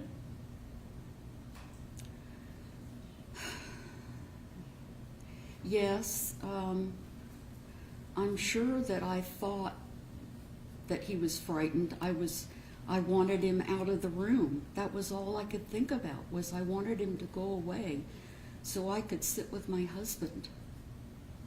Okay, and security comes. Yes. They respond to the room. And then they put their lives in danger because they're not armed. They're not wearing bulletproof vests. And you've got a gun to them. Well, to their view, yes, their lives were in danger, but I never would have shot anyone else. Okay. I mean, that's just me saying that, too. You're saying that everything I'm saying is just me saying it. But you were pointing a gun at him, right? Yes, I pointed the gun toward the door. Where he's standing. Well, they were kind of peeking around the corner. And so if somebody was holding a gun to you, would you not think that they meant you harm? Yes. And then law enforcement responds. And one of them was Sergeant Coy. And he responds. And they come in with the ballistic shields. And you've got a gun on them as well. And I what? You pointed a gun at them as well. Yes. Okay. They ask you to put the gun down. Do they not? Yes. Do you do it?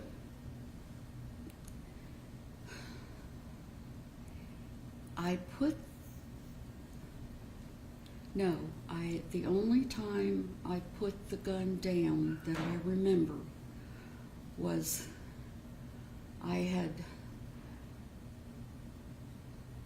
was at the end. I was getting exhausted. I put the gun to my head.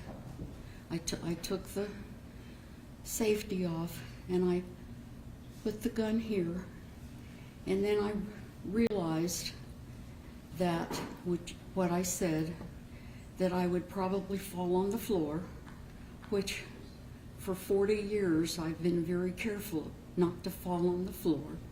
I wasn't thinking straight, and I laid the gun down so that I could move the chair, and that was when they came in.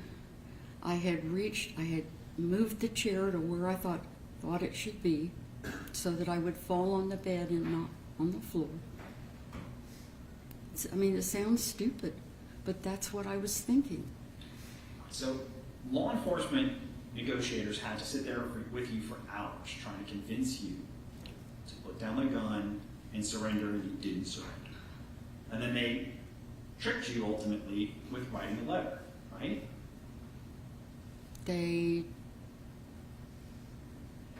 By writing a letter. By writing the letter, they were trying to trick you into putting the gun down so they can make entry into it. Writing what letter? The note that you wrote when your family approached, it's already been entered into evidence of States 4. Do you recall writing this?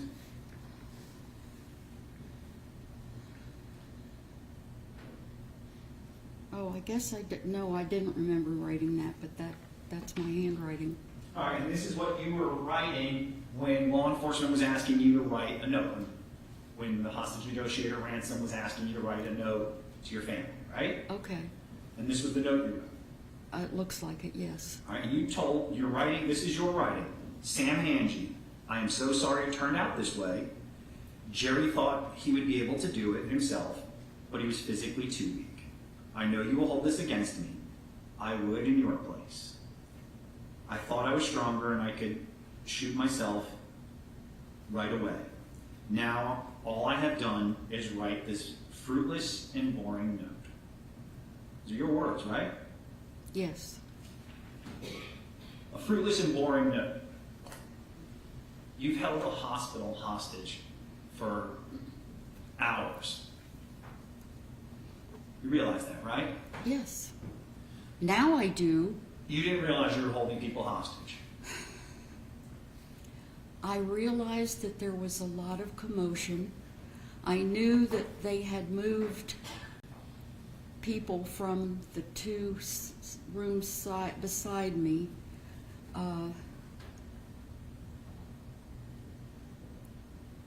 And I even told the officer that I was very sorry that people weren't able to get the care they needed. But I wasn't analyzing things. I was in shock. I was in pain. I was grief-stricken. You were in pain, you were in shock, and you were grief-stricken, but those are all your actions that led to it. Yes. And so law enforcement ultimately makes the decision to enter that room because you've put the gun down. Yes, I put it up, and I had laid the gun down to move the chair, and I went to pick it up, and when I picked it up, the flashbang went off. That's when the shot must have gone off, because I was picking it up to shoot myself. I actually had made the decision and I was going to do that. I don't remember the shot going off into the ceiling. I don't remember that. Okay, well, Sergeant Marr, and you can hear it from the audio as well from the video, flashbang goes off in the room. You don't realize it, but it's Tarek Kusami is the one who has that grenade launcher that makes entry into the room. And And once that flashbang goes off, Sergeant Mark comes into that doorway, and he watches you pick the gun up and fire it in their direction. He can see the muzzle flash in his direction. Not at your head, right towards them. That may have been what he saw, but what I remember doing is getting ready to shoot myself. I have an excellent visual memory, and what I remember happening is what I said. I laid the gun down, I moved the chair, I reached for the gun to put it back to my temple, or my whatever this is back here. And as I started to pick it up, the flashbang went off. I don't know anything seriously. I know just a teeny bit about firearms. I don't know about a muzzle flash. I don't know about any of that. I know what I did, and I know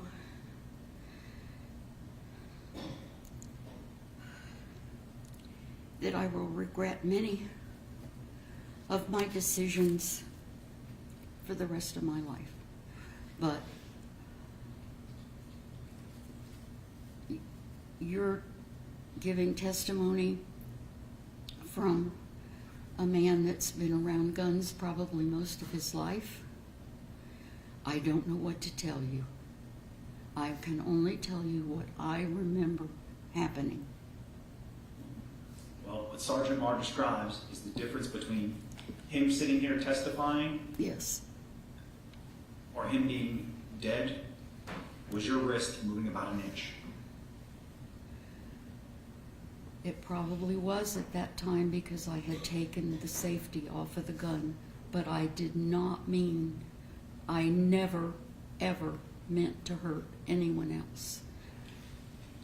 All right, nothing further. Did you want to inquire, Ms. Gilland? Okay, thank you, ma'am. You can take your seat.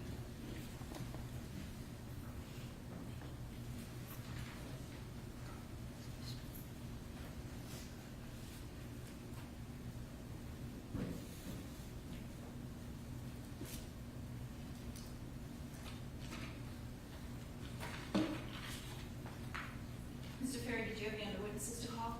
No, Your Honor. Is defense resting? Yes. Okay. You can go ahead with the argument, Ms. Tanner, if you. Yes, Your Honor. So, between Dr. Nagaraj Ram and Dr. Nelson, they both explained that when Mr. Gilland showed up at the hospital, he was in a state of delirium. So if he shows up, he's not thinking in his right mind, he's not processing things properly. And then during that time, as Dr. Nagaraj said, people can have suicidal ideations. So at that time, Mr. Gilland does have those suicidal ideations up until about the 6th. Because by the 6th, the hospital has already cleared him of any suicide watch. And then from that point forward, he is never suicidal. And even he had openly said that he was suicidal. So I don't think saying that he was hiding it or anything else bears any relevance.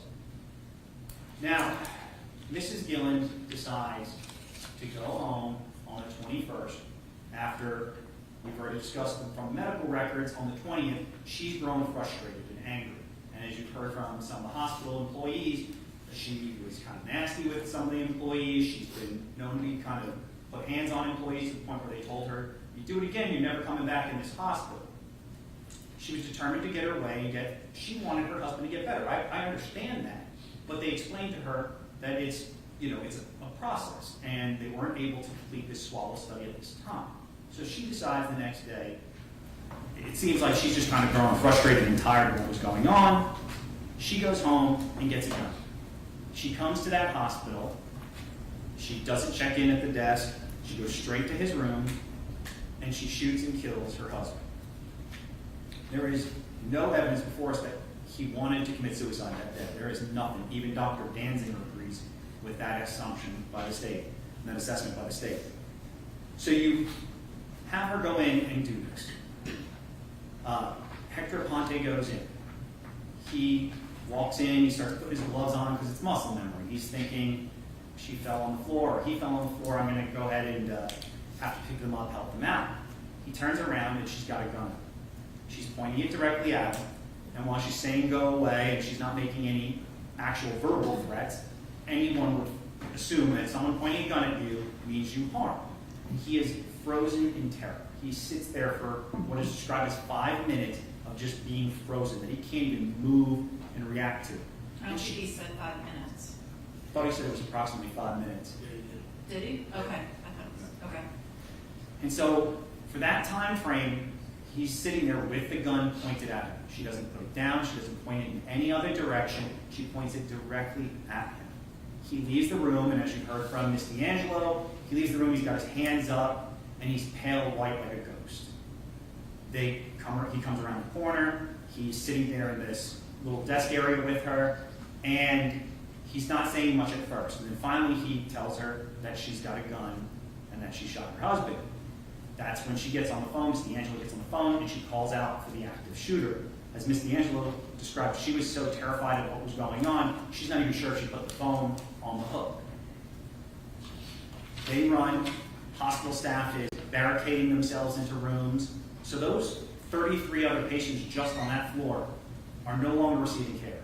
They're no longer receiving treatment. They are all left alone because hospital staff is taught to go into those rooms, barricade themselves in.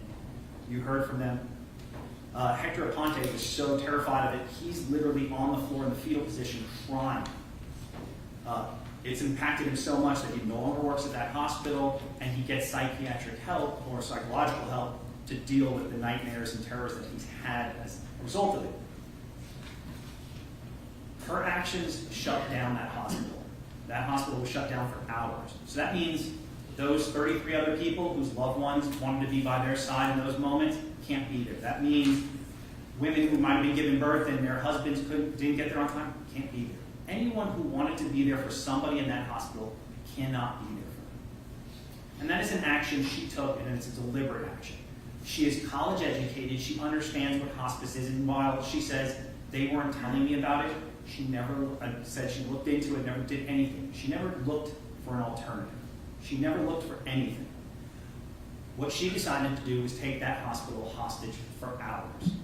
When Corey Jackson, the security officer, responds, he gets up to the room, he just knows it's a weapon, opens up the door, she's got the gun pointed at him and threatens to kill him. He backs out of the room and stays posted up on the door. Corey Jackson, no body armor, no gun, just a taser, and I get it, she's older and everything else, but it doesn't stop her from being able to kill people. He stood there and bravely guarded that door, the patients in that hospital, the hospital staff, and stood there as the first line of defense in case she came out of that room. Because, as you heard from Ms. D'Angelo, Ms. Gilland has always been upset and has been kind of aggressive towards hospital staff, and they thought she was going to take out not only her actions on her husband, but on hospital staff. So they were terrified. Law enforcement responds. You've heard from Sergeant Koya. He responds. They come up with the ballistic shields. They open up the door. Gun, gun, gun. They back out of the doorway. He doesn't shoot her. He doesn't fire because like they described, there's oxygen lines in the wall. He didn't want to get into a firefight right then and there on that spot.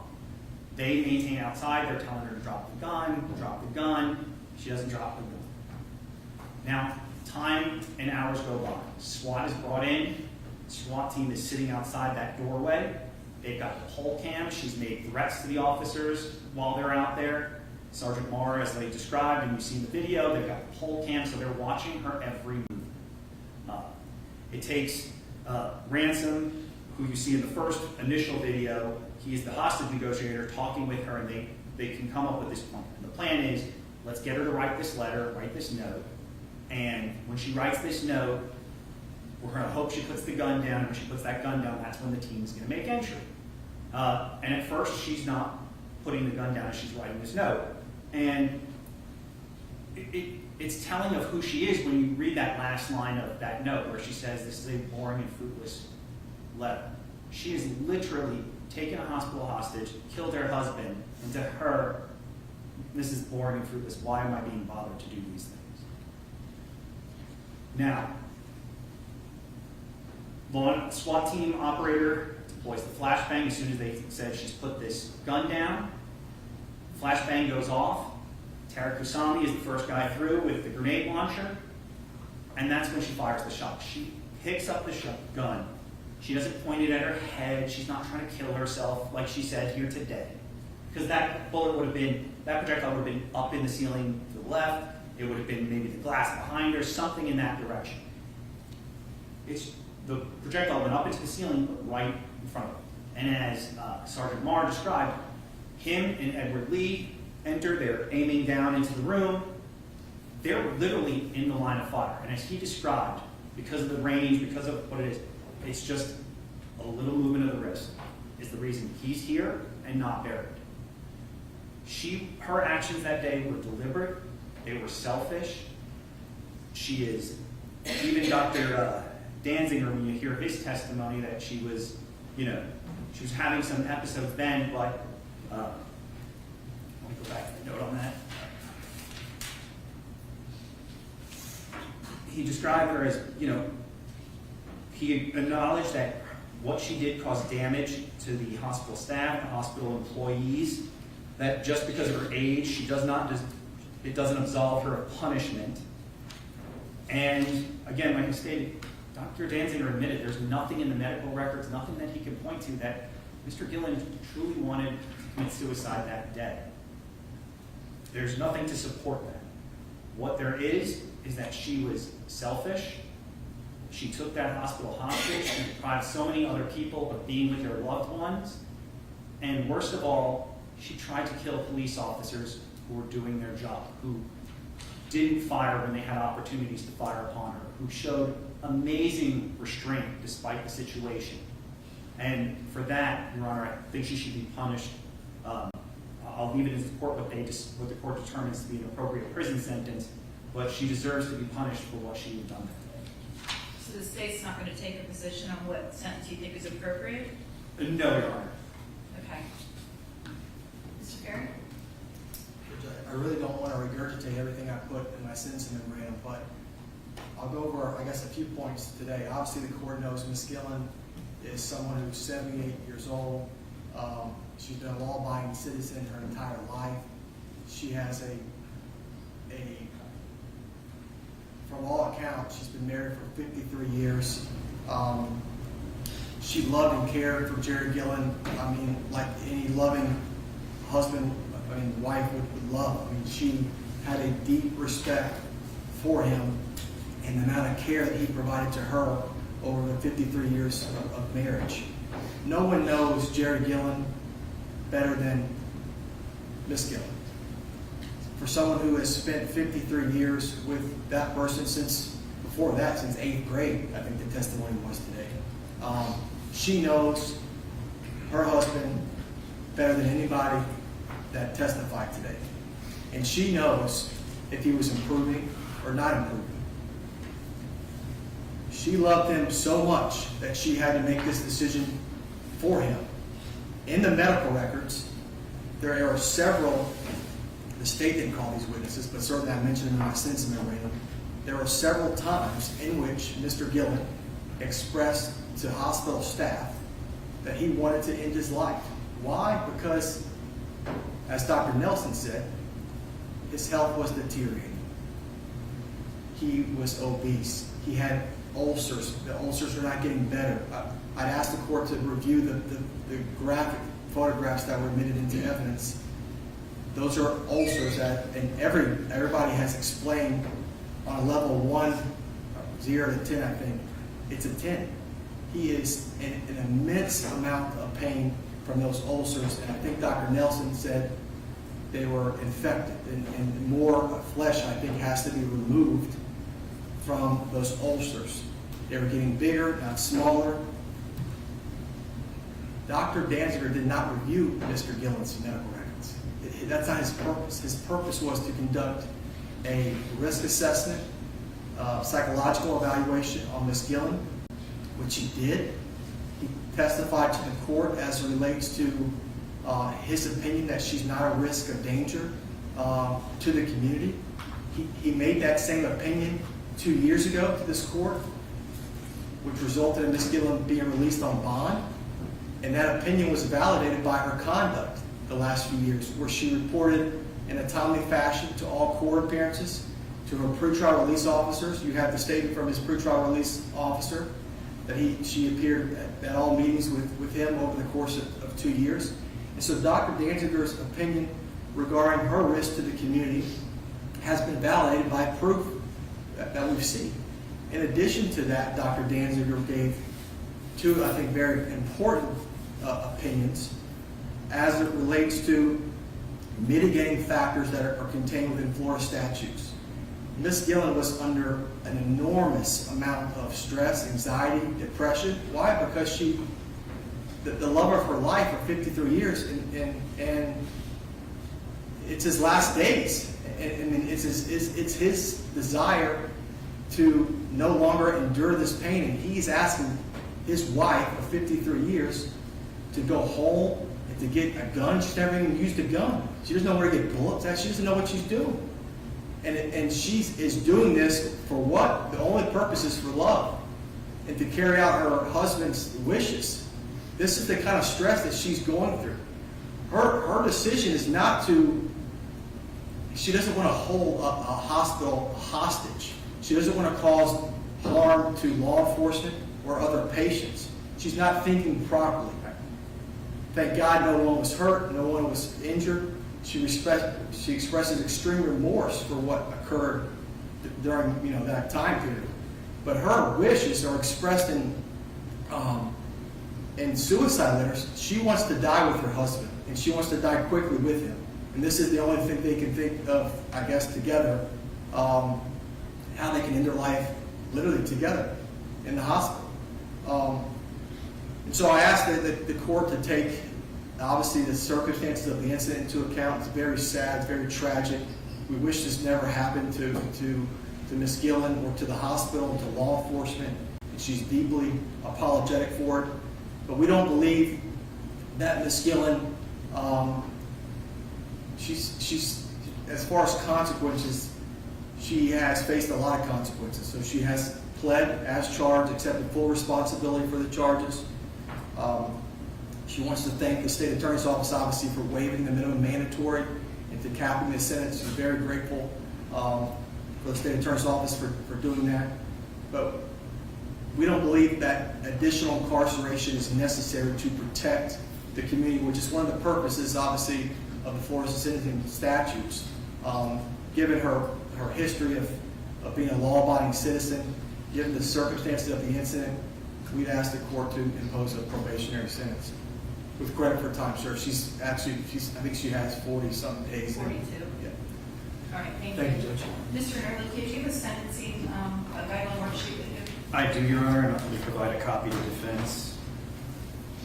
And I think it had been reviewed and was submitted for informational purposes only at the date of plea.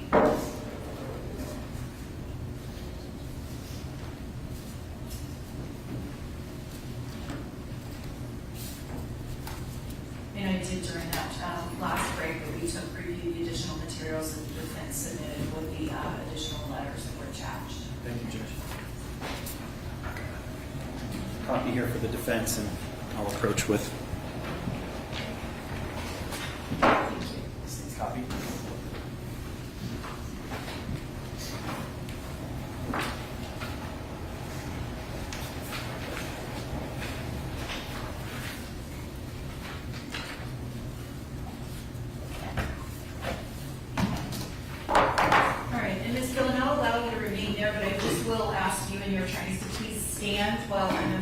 Sentence. Typically, I would have you come forward, but I want you to be able to rely on the walk or the table if you need to, ma'am. So, and I just want to take this opportunity to remind everyone as well that no outbursts or emotional expressions will be tolerated. You'll be removed from the courtroom if that does happen. So to kind of reiterate, Ms. Gilland, you're here on the counts that your attorney stated. You've got the one count of assisting self-murder or manslaughter, 2 counts of aggravated assault with a firearm, and those refer to Mr. Jackson, the security officer, and Mr. Aponte, both of whom testified here today. And then you have that fourth count of aggravated assault on a law enforcement officer with a firearm. And there were 6 officers who were named as victims in count 4 of the indictment. So the score on the criminal punishment score sheet is 115 months, which would be 9 years and roughly 8 months. The state, as you know, has agreed to waive the minimum guidelines and agreed to cap your punishment at 10 years prison. And I first want to talk about some of the testimony that I've heard today. And Ms. Gilland, I accept your testimony today that you've given with respect to the fact that Jerry was suicidal. I know there's no records that document that, but I accept what you stated, that he told you and continued to express that he was suicidal.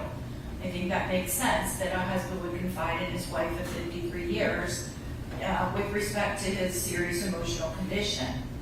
I accept your testimony, ma'am, that his condition was worsening. Can you hear me okay? Yes. Okay. I accept your testimony that you and Jerry jointly decided to commit suicide, that you believe that was the only way out.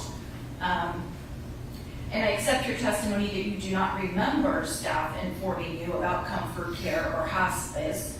I think the doctor testified honestly with respect to what hospital procedure is, but I think it's highly likely that that either didn't happen or that you don't remember it. Also, I accept Dr. Danziger's testimony that you continue to not be a risk of danger to the community and that you were suffering from some sort of mental health episode on the date of the incident. I want to point out that, as everybody knows, this is not just a case about you and your terminally ill or very ill husband, because we've heard from the fact, from the testimony today, that there are many other victims in this case. And by entering your plea, you've admitted to having pointed a firearm at 2 hospital employees. You've admitted to having pointed a firearm at many Daytona Beach police officers as well. And we've heard today that there were 34 patients, 33 other patients on that floor who potentially had their treatment, their medical treatment disrupted, not to mention putting them in fear for their lives and perhaps their family as well. And then I don't even know how many hospital employees and their family members were impacted by the decision that you made. And it has come out today that you're educated, you have a master's degree. Some of these letters described you as smart and patient and kind and generous and thoughtful, but your actions on that date were none of those things. And your attorneys identified in the sentencing memo a few other similar cases where an elderly defendant had killed his or her spouse in some type of a mercy killing where that spouse was seriously ill. And the difference between those 3 cases that were identified and this one is the other victims. And that's what makes this case different to me. A lot of the letters that were sent in and even some of the testimony today talked about aid in dying laws and how Florida should have such a law. This is not the proper venue to make that argument. I am not a lawmaker. That is not my focus. That's an argument that needs to go to the Florida legislature and them only.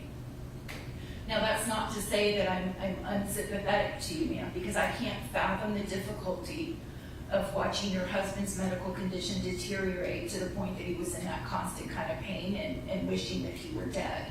I can't understand that. I can't begin to understand how difficult it would have been for you to actually pull the trigger to assist your husband in ending his own life. I do believe that that is what you did, and so the punishment that I'm going to impose in this case is related to the other charges against you primarily. I've heard from the victims today, and I am highly persuaded by that testimony about the trauma that was inflicted on them. So, ma'am, I am going to adjudicate you guilty. You will be a convicted felon as a result of this incident. I'm going to sentence you to 366 days DOC, that's prison, and you will get credit for the 42 days that you've served. That'll be followed by 12 years of probation. The probationary terms are that you have to write letters of apology to the civilian victims and the 6 law enforcement victims that were identified in the indictment. And then this is an important part of the sentence as well.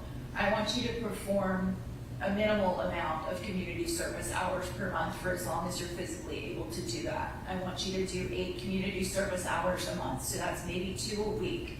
And I don't care what you do, but I want you to realize, ma'am, that your life still continues to have value and you can contribute to society. You could even do work from home, like telephone or even via an internet connection. Again, I don't care what you do, but I want you to give back and I want you to enjoy the feeling of giving back to others as well. And then last but not least, there's going to be a mental health evaluation as a condition of probation, and you'll have to comply with whatever, if any, follow-up is recommended. It could just be take medication, but whatever the professional recommends is what you'll have to do. There are court costs of $770 plus $100 cost of prosecution and $100 cost of investigation to the police department, and you'll have to pay those off as a condition of your probation. So they're going to take you into custody today to begin serving that sentence, and again, you'll get credit for those 42 days that you've already served. Is there anything else that I need to address today? Nothing from the state, Your Honor. Thank you so much, Your Honor. I appreciate it. Okay, thank you, folks. Thank you.